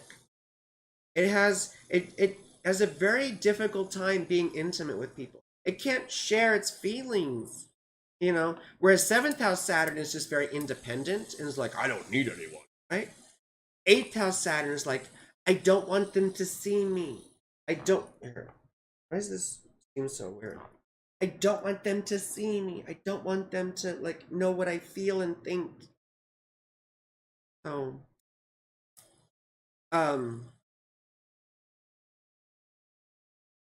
Venus and Leo. See, Leo Venus, I joke around with them like Tom Cruise, Leo Venus. He basically like held Katie Holmes hostage, according. I mean, you know, I can't say it like that. According to tabloids and stuff, you know, there was some crazy things with Tom Cruise and Katie Holmes. Like, he was very, very controlling. And even to the point where it was released in one of these articles that in their divorce agreement, she wasn't allowed to publicly date anyone for 5 years after the divorce. Like, so that he wouldn't be humiliated. I'm sorry, but how petty is that? Now, that's Leo Venus petty. Is what that is. And I'm just, you know, that's an extreme example, but it's funny. You know, I always make a joke that Leo Venus, right? If you're going to break up with one of them, you just better up and leave all your shit in the middle of the night, you know? Just leave it all there. You'll thank me later. I'm half joking.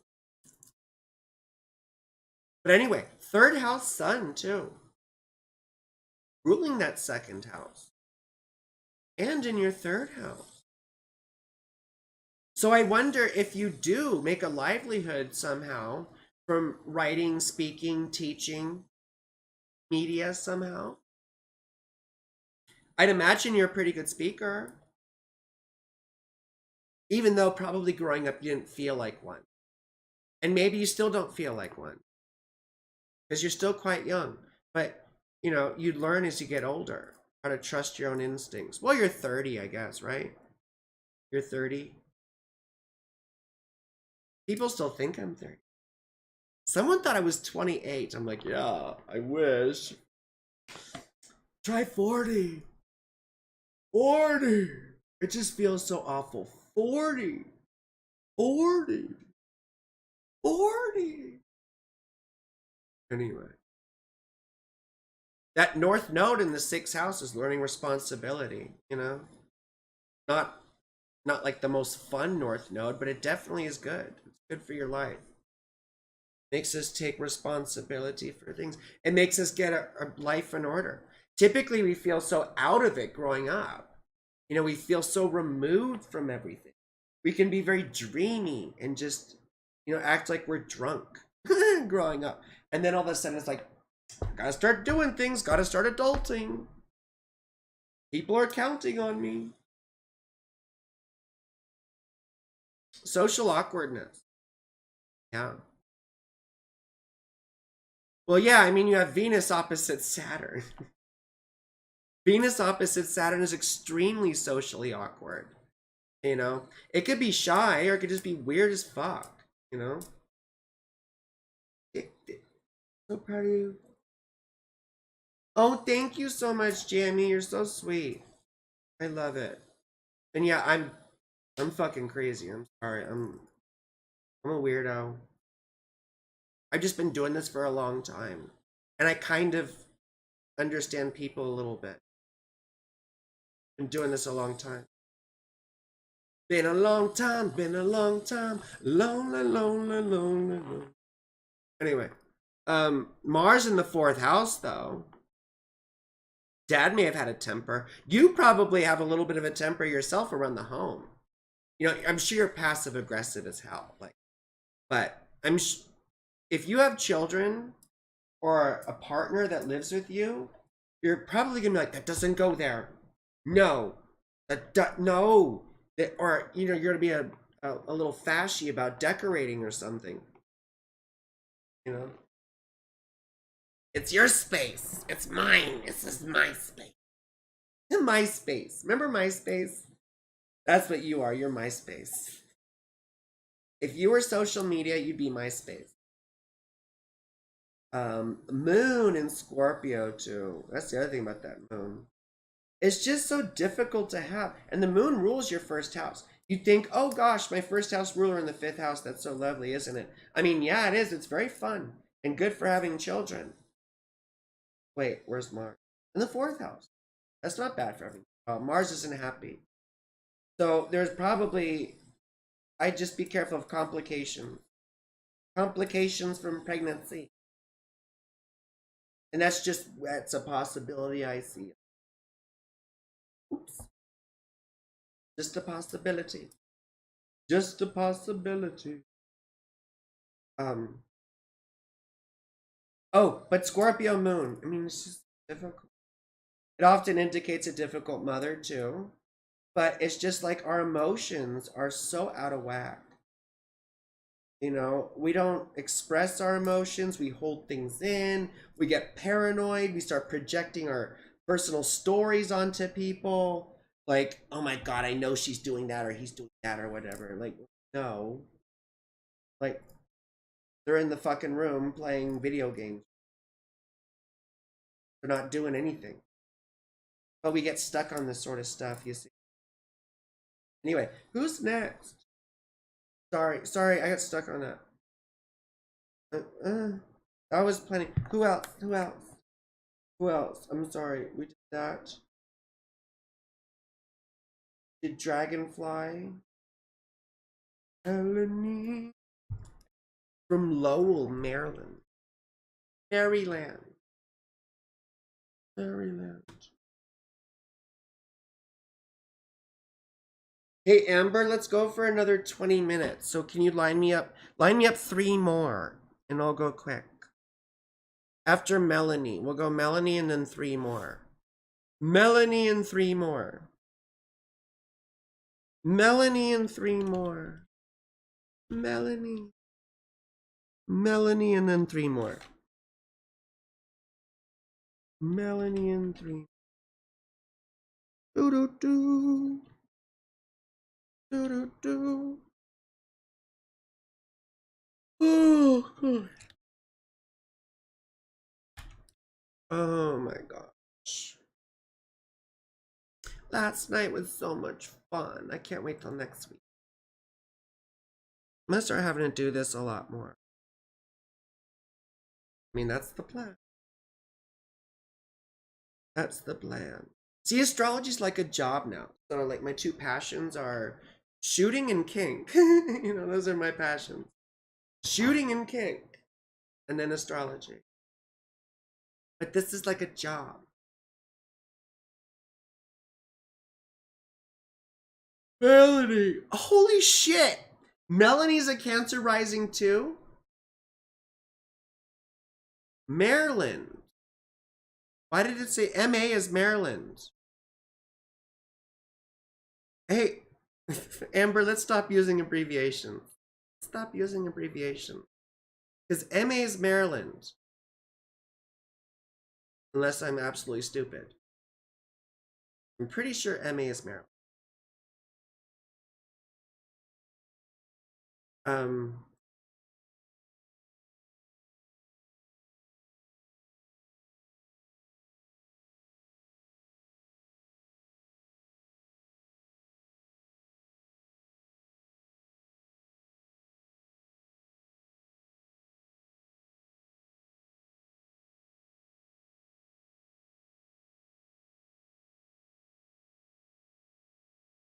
Oh no, you're right. Okay, Massachusetts is MA. Well, what the fuck is Maryland? MD.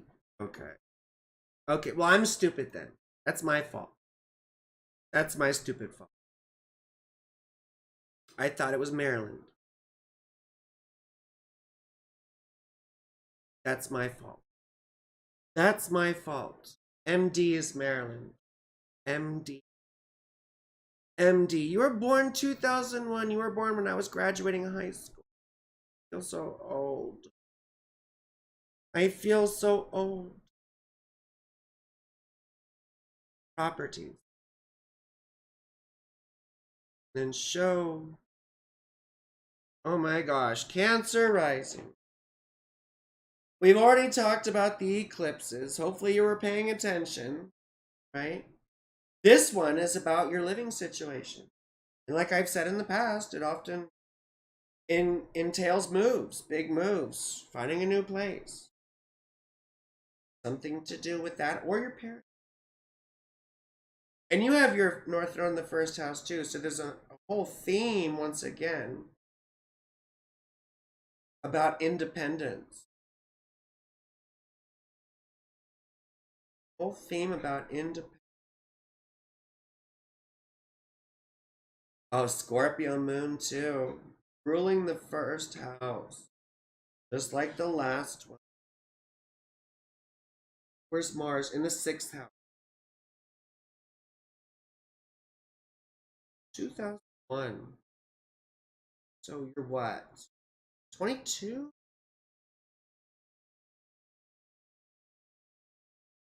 Oh, you're still way off your Saturn return. You got what, like 6? 2, 3, like 8 years? 7, 8 years? Is that right? 7, 8 years to your Saturn return. Been a long time, been a long time. Lonely, lonely, lonely. If I read those stupid quincunxes, that might be interesting, but I don't. I don't do minor aspects. I think they're stupid. They have no relation to the original aspect. I don't do quincunxes. I don't do sesquiquadrates. I don't do semi-squares. I don't do semi-sextiles. I don't do quintiles. I don't do noviles. I don't do septiles. I don't do reptiles. So if you're looking for that, you're going to be sorely disappointed. What you do have, though, is a very unhappy Venus. Retrograde. She rules your fourth house, your father.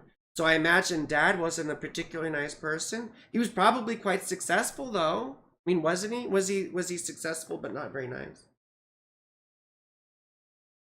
You put mass underneath? What? What? Mass underneath? Riptide. Um, anyway, so very unhappy Venus. She also rules the 11th house, though, too. So I wonder if you have to struggle with friends. Now, first of all, you have Saturn in the 11th house, too, which you know often indicates people who are outcast, ostracized as children, bullied, just like we talked about Chiron in the 11th house. Sort of similar, isn't it? So these people often only have a small, close-knit group of friends as they get older.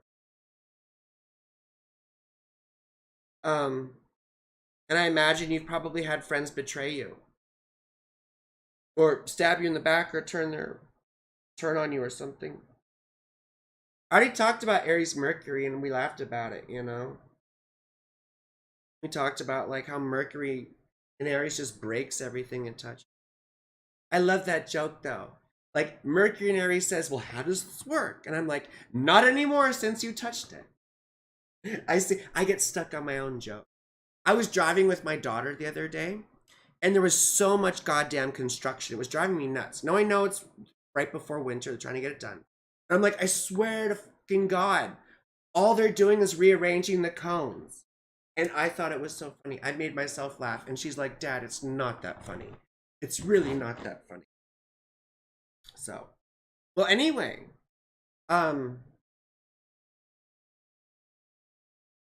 you're quite young. I'm not going to talk about the children thing, but you probably, I don't know. I imagine you want.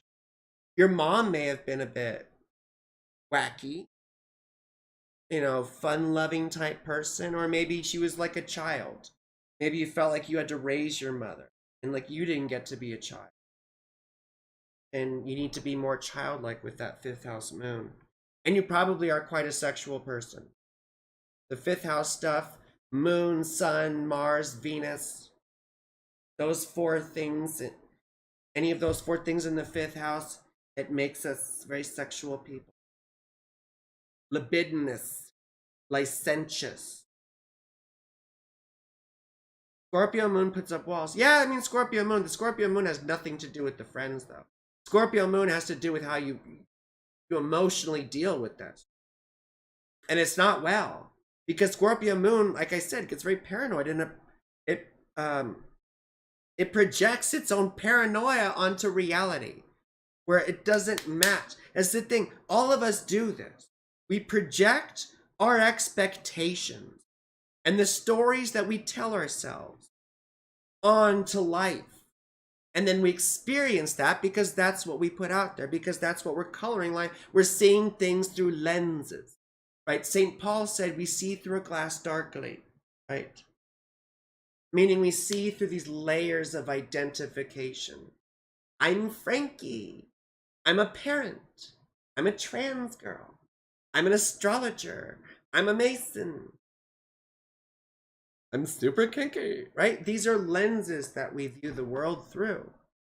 And our objective with spirituality is to eventually see things as they are. If that's why you're interested in this stuff. And if you're interested in this stuff, you're going to be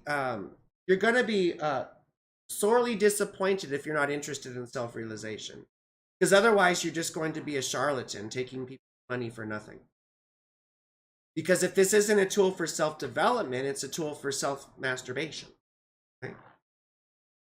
Just fine. I love that stuff. I do it all the time. You know, but if you're interested in what this is all about, I mean, the core philosophy about conscious development, the maturation of consciousness, right? Which is embodied in your rising sign. So here, Melanie's a Cancer rising. The esoteric mantra for Cancer is, I build a lighted house and therein dwell.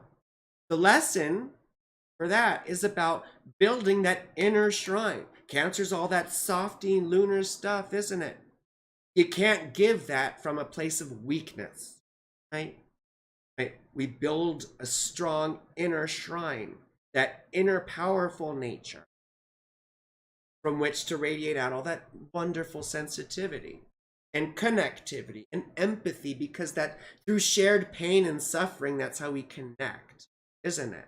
And that's how we empathize and become compassionate for each other. It's very practical. It's not this woo woo woo bullshit, right? I'm an empath. I know what you're thinking. I'm psych. No, you fucking don't. You know what someone is thinking and feeling. You can guess by having gone through the same thing. And even then, you have no right to impute any motive of anyone or assume that you know what they're thinking. Right? People think I'm all kinds of crazy, and I am in some way. But there's also very deliberate things that I do. And there's reasons for all this stuff. I'm not just spouting everything off like an idiot. I do that sometimes. You see? Oh yeah, and you can email me, right? Look at all my information is below. You can email me, and you can go to my website, frankielynch.com. You can book through there. I got to move on to someone else though. But you see, this is the lesson for Cancer Rising. It's about building inner strength. And look at that shit. Your North Node in the first house. So act accordingly. That's what this is all about. Have a vision for yourself and act accordingly. So who's this? Jules. Jules. I know Jules. Jules. What do I think of Jules? Is that from Twins? That's Julius. No, Jules is... What ain't no country I ever heard of? They speak English and what? English, mother. Do you speak it? Jules from Pulp Fiction. Pulp Fiction. Pulp Fiction. What ain't no country I ever heard of? Look at the big brain on Brad. The metric system. May I have some of your tasted beverage to wash this down? Oh gosh. 24. Jules? 6/24/1985. We have that right? 6/24/1985. 6/24/1985. 1985. 11:32 p.m. 11:32. I have such a hard time reading. I need to get glasses. I need to get glasses. I need to get glasses. Okay.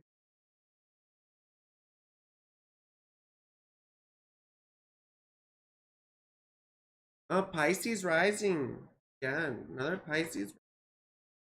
Oh, wait, I need to... Stupid. There we go. No, we have Mars combust like me in the 5th house. So this is another very sexual. And well, Mars is not happy though. Mars is in fall.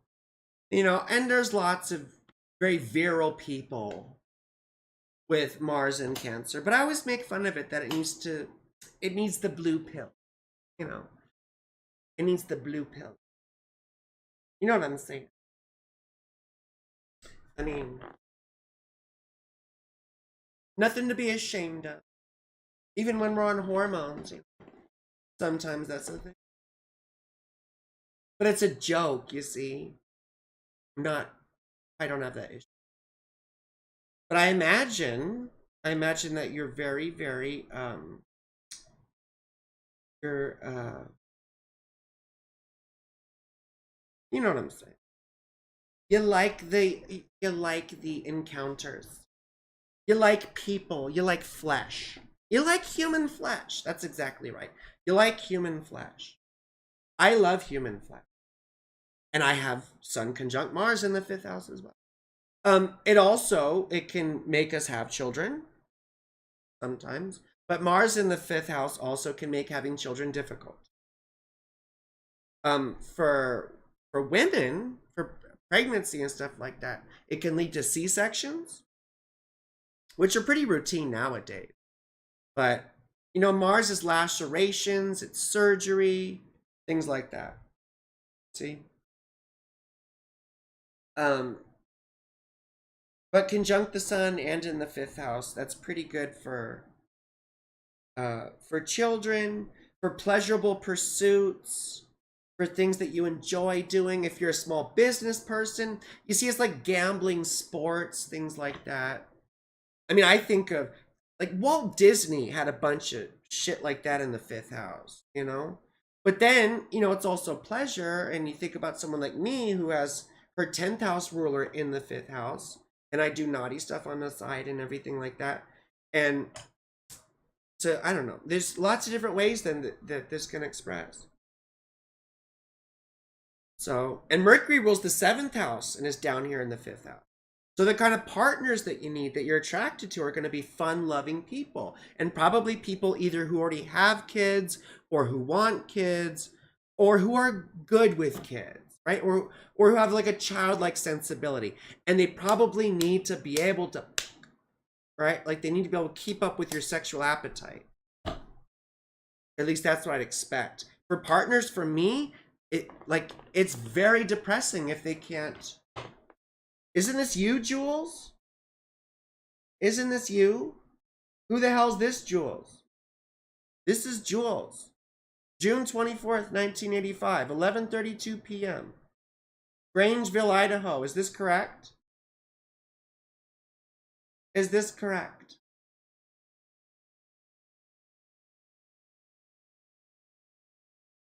Is this correct, Jules?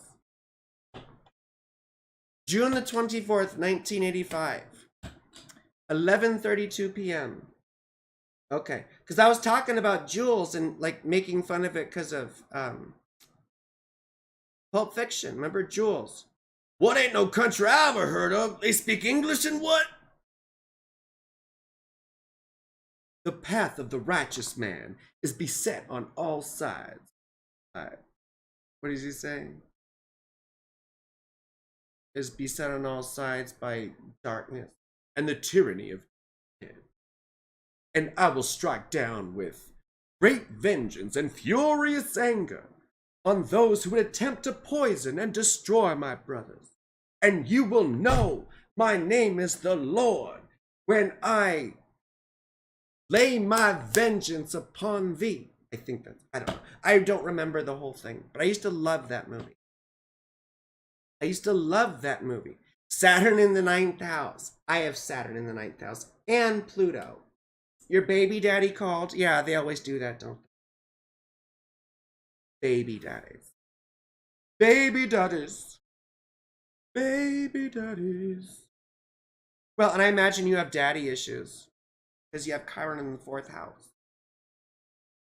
Chiron in the 4th house and Moon in the 7th house, so codependency stuff probably. Probably some codependency stuff. Probably. Not fun. Not always. I mean, it's fine. I have it too. The moon is the moon unaspected? Is the moon unaspected? Is that void of course? We have a void of course moon.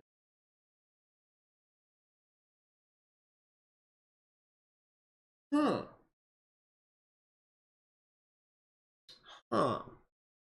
Well, that's still a really difficult, lonely moon in Virgo, isn't it? And that might be where the codependency comes from, loneliness.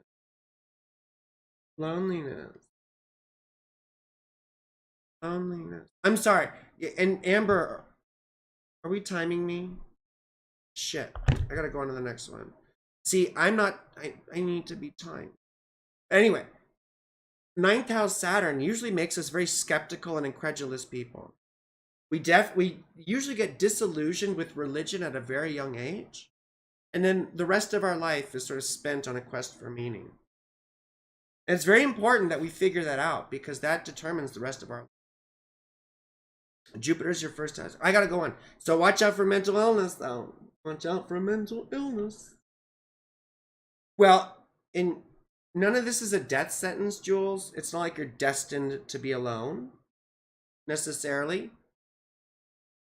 It's that we repeat the same stupid patterns until we see them, you know? Like if you throw yourself at, I imagine you throw yourself at people, you know? Like when I see Virgo moon, I think of the more you suffer, the more it shows you really care. Right? Yeah. You know, Offspring. I'm just a sucker with no self-esteem. Like they show up at your door and ready to go, and you're like, fine, okay, just take me. You need fucking boundaries. And what are boundaries? They're the things that you're not willing to tolerate. You make a firm line in the sand, and then it's up to you to hold the line. And if you don't, you're going to have a bad time and repeat the same shit over and over and over again. And that's up to you. If you want to do that, cool. Knock yourself out, Jules. Okay, and then we're going to Kira. To Kira. Thank you, Amber. Kira. Oops.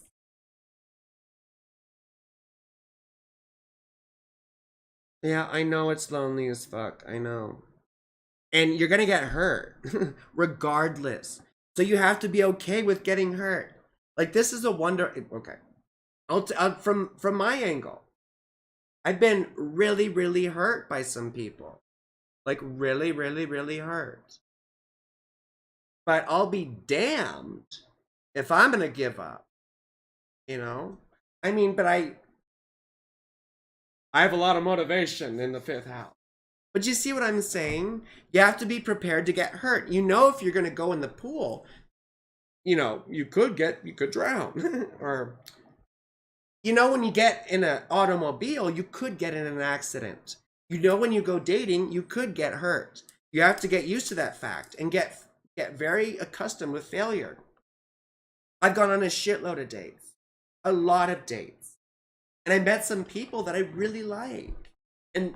But it took lots and lots and lots of misses to get to, you know, to a few people that I really like, right? And all I really want, I mean, I want to do lots and lots of things, but in the end, I'd like 3 people that I really, really like and whatever. So what I'm trying to get at is you have to put yourself out there a little bit and be prepared to get hurt, you know, but you have to have boundaries. Kira. Kira.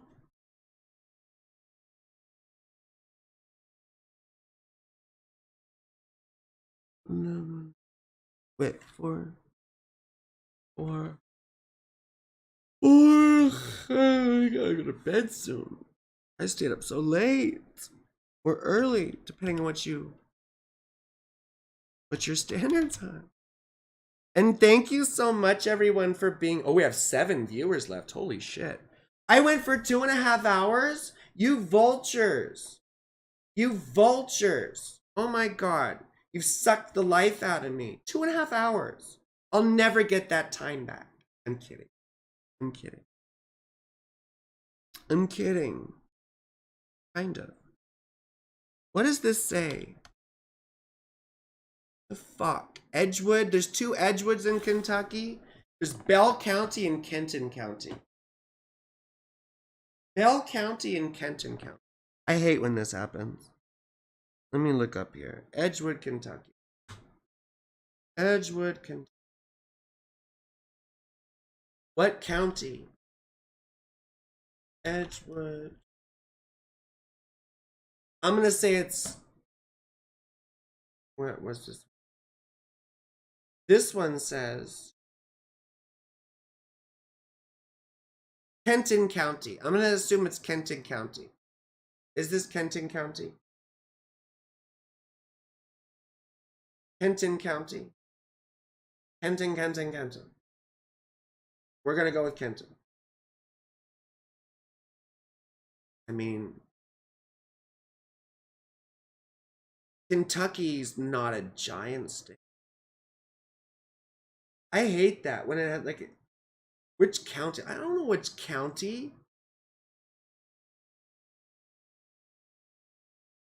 Kenton County. Oh, we have an Aquarius rising like me. Is that the case? Is that the case? Is that the case?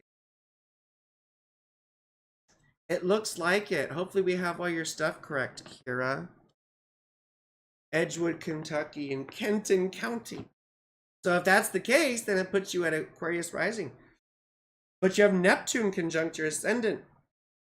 I've seen this lots and lots of times. I call it the shape of water. Why do I call it that? Because these are the, you know how water takes the shape of whatever vessel it's in? It's kind of like this. It's adaptable, like to an alarming degree often. Like these people are chameleons. Now, in the worst sense, they can be very manipulative because they're very good at being whatever they think what people want them to be. And so they have because they don't have a very solid sense of self, right? So they take the shape of whatever situation, and that can make them manipulative when they're very selfishly motivated. But when they're less selfishly motivated, they can be very adaptable in other situations. They can be very service oriented. Like what is it that you guys need? You know, they can attend to things in a very adaptable and fluid way. Like they don't freak out. You know, they're I want to say go with the flow, but it's not go with the flow so much. It's like surfing. You know, where a big wave's about to come take you, and rather than just letting it crash on you, you ride the wave, right? So I don't like the idea of going with the flow because that's sort of like the passive. No, surfing is an active thing. It's like judo. You're actively working with this event to manage it or to be of service and help someone. And then this person has Moon conjunct Pluto too. We talked about that with mama trauma and all that. You're having your Mars return. You know, Mars is going through your 10th house and Mars is retrograde. See, you have an issue with this, first of all. Any good career stuff doesn't really happen for you until you get older. You know, until you get in your mid 30s or late 30s or something like that. Typically, that's usually what it means. You know?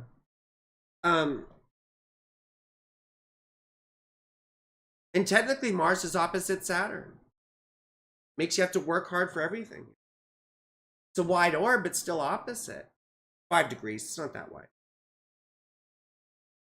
So, and typically these people, you know, like I think I said earlier, it's like Sisyphus pushing the ball up the hill in hell.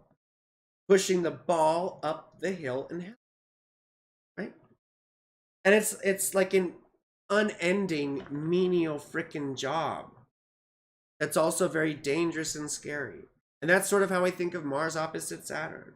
You have to trudge through everything.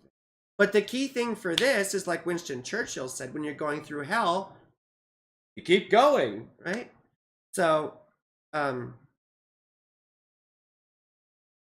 oftentimes these people roll their eyes at people who complain. Like me, I complain all the time.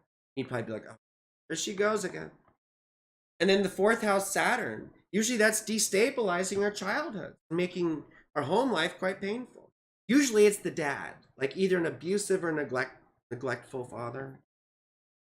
But it doesn't just have to be that. Now, there was some sort of positive influence too from either your father or your parents' situation. You could have had a stepfather that was maybe really good or something. I don't know. Like father, stepfather. Say it ain't so. Oh, oh. My love is a heartbreaker. Now, see, your North Node is in the 7th house. So you're learning to relate to people bit by bit.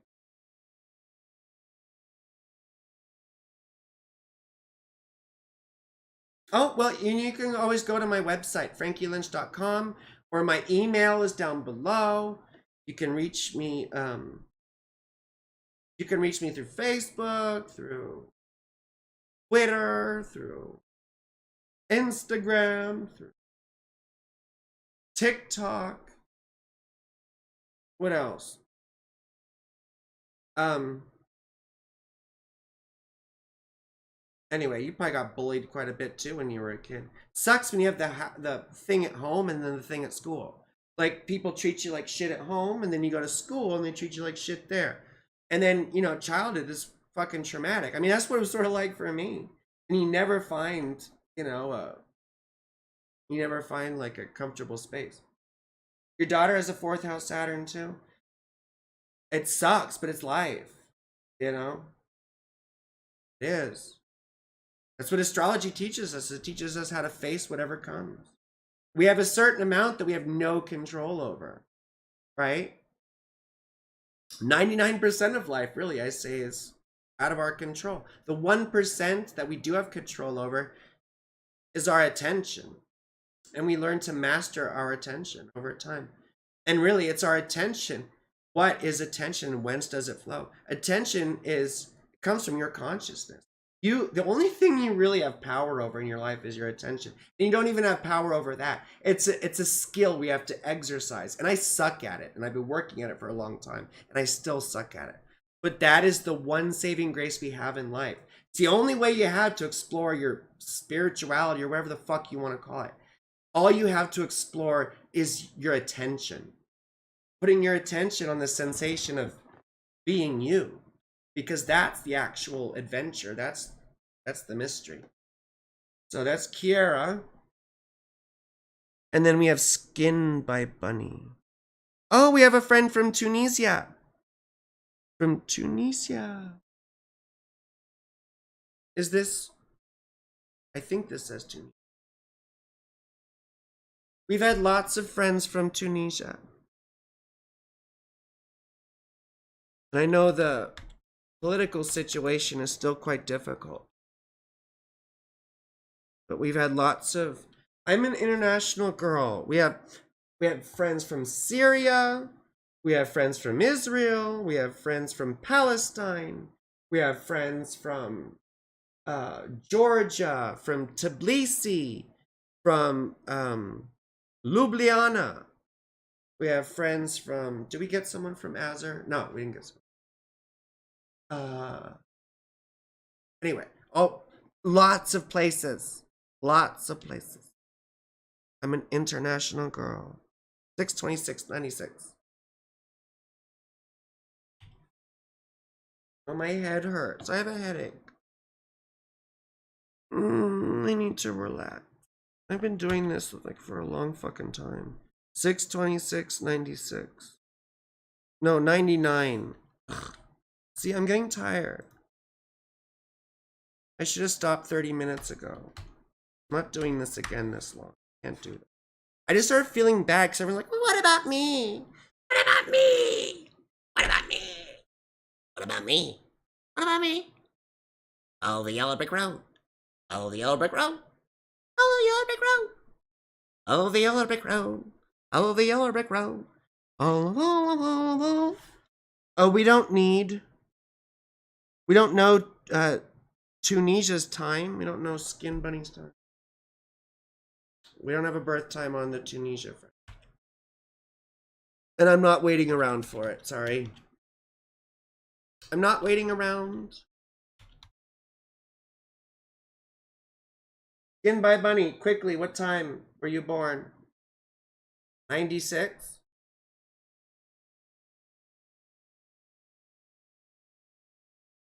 Oh yeah, 96. What time were you born? What time were you born? Time of day. Okay, 3 p.m. Thank you.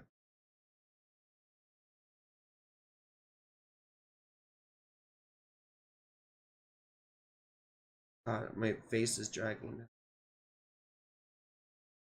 Oh, wait. Okay. We have another Scorpio rising. Oh, wait, animate. There we go. That's the view I want. We have another Scorpio rising who's been through some wild shit through 2022. And now you are in the cocoon phase of life once again. So since this eclipse through next April, you're going to be processing a lot of big emotions that have come up since last October. So over the past year, it's been a lot of crazy stuff. Now, I imagine you've had to deal with health issues, and you're going to be coming up on your Saturn return pretty soon, actually, in 2026. So the phase you're in right now with Saturn is basically like, it's life is very uncertain. You know, um, it's hard to find pleasure in things, and everything feels like it's unstable. It's hard to plan. You might feel quite anxious for a lot of this time. And you really do have to plan having fun, because that's the big thing, is if you don't have fun and enjoy yourself, you're going to go crazy. But see, when then Saturn goes into your 6th house in a couple of years, you're going to be stuck on responsibility. You see, it's going to be picking up all those pieces after these couple of years here. 23, 24, and 25. Some of 25, right? So, so that'll be important.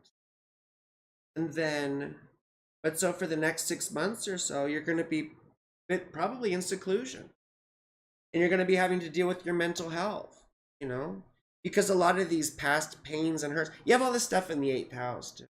With Mars in the 8th house too, we didn't mention this so much earlier, but it's another facet of it where, you hide traumas and you suppress them and stuff, and they force themselves out, and oftentimes quite painfully. And so a big lesson is letting yourself fall to fucking pieces, and letting yourself feel things, especially with that Scorpio moon, because like Scorpio moon in the 1st house,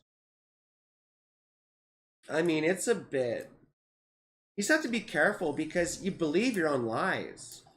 You really believe your own lies. Or you can. And that's the worst, is to believe your own lies.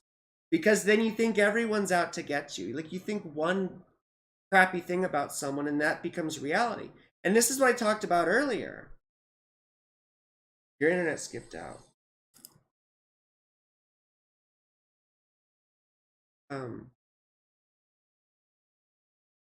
Recently, 3 years, because you didn't want to take it to the next level.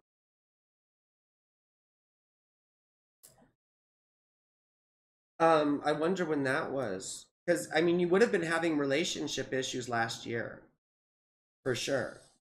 And that would have caused an existential crisis.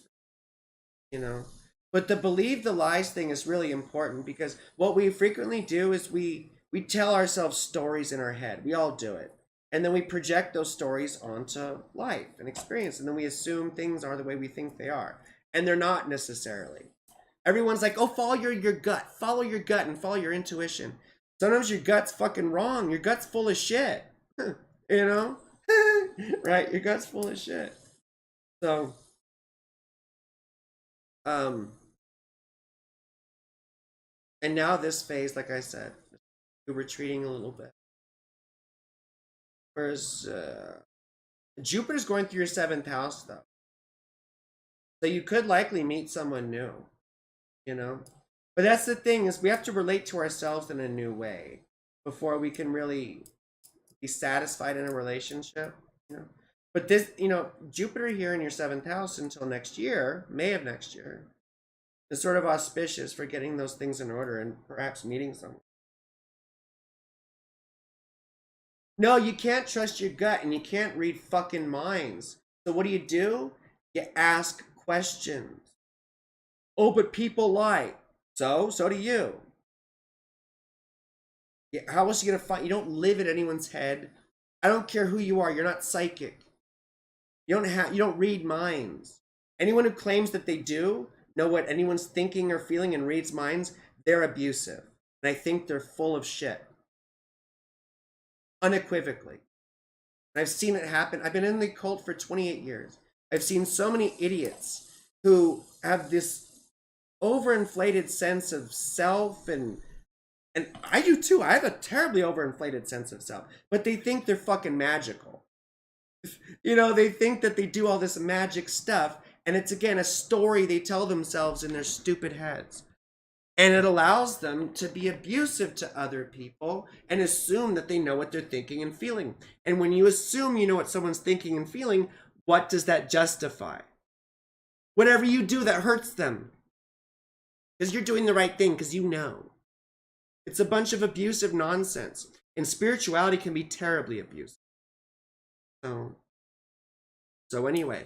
Now, Saturn's going through your 5th. Oh, we talked about that. We talked about that. Mars going through your 1st house. That's what I wanted to mention.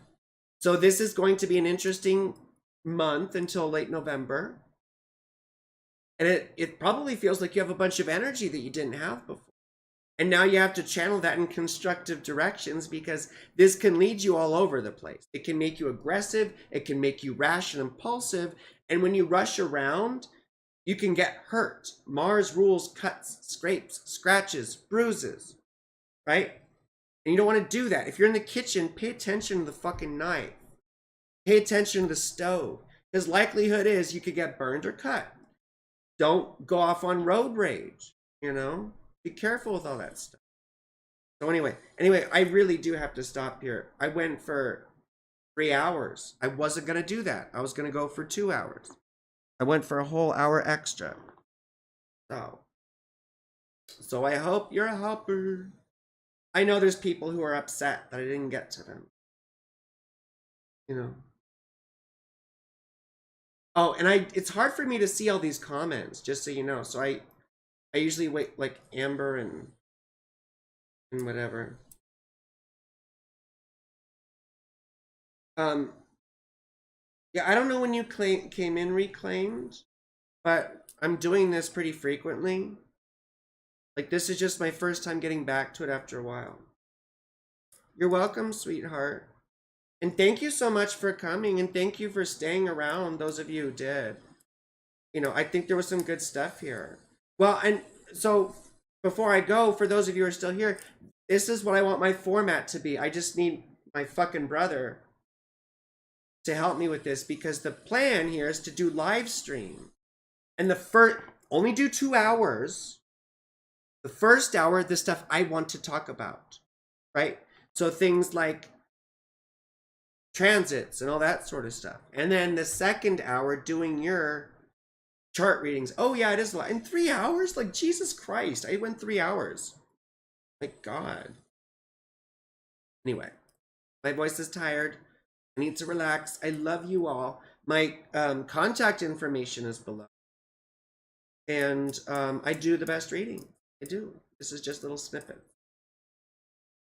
Anyway, love you all and have a wonderful evening. And thank you.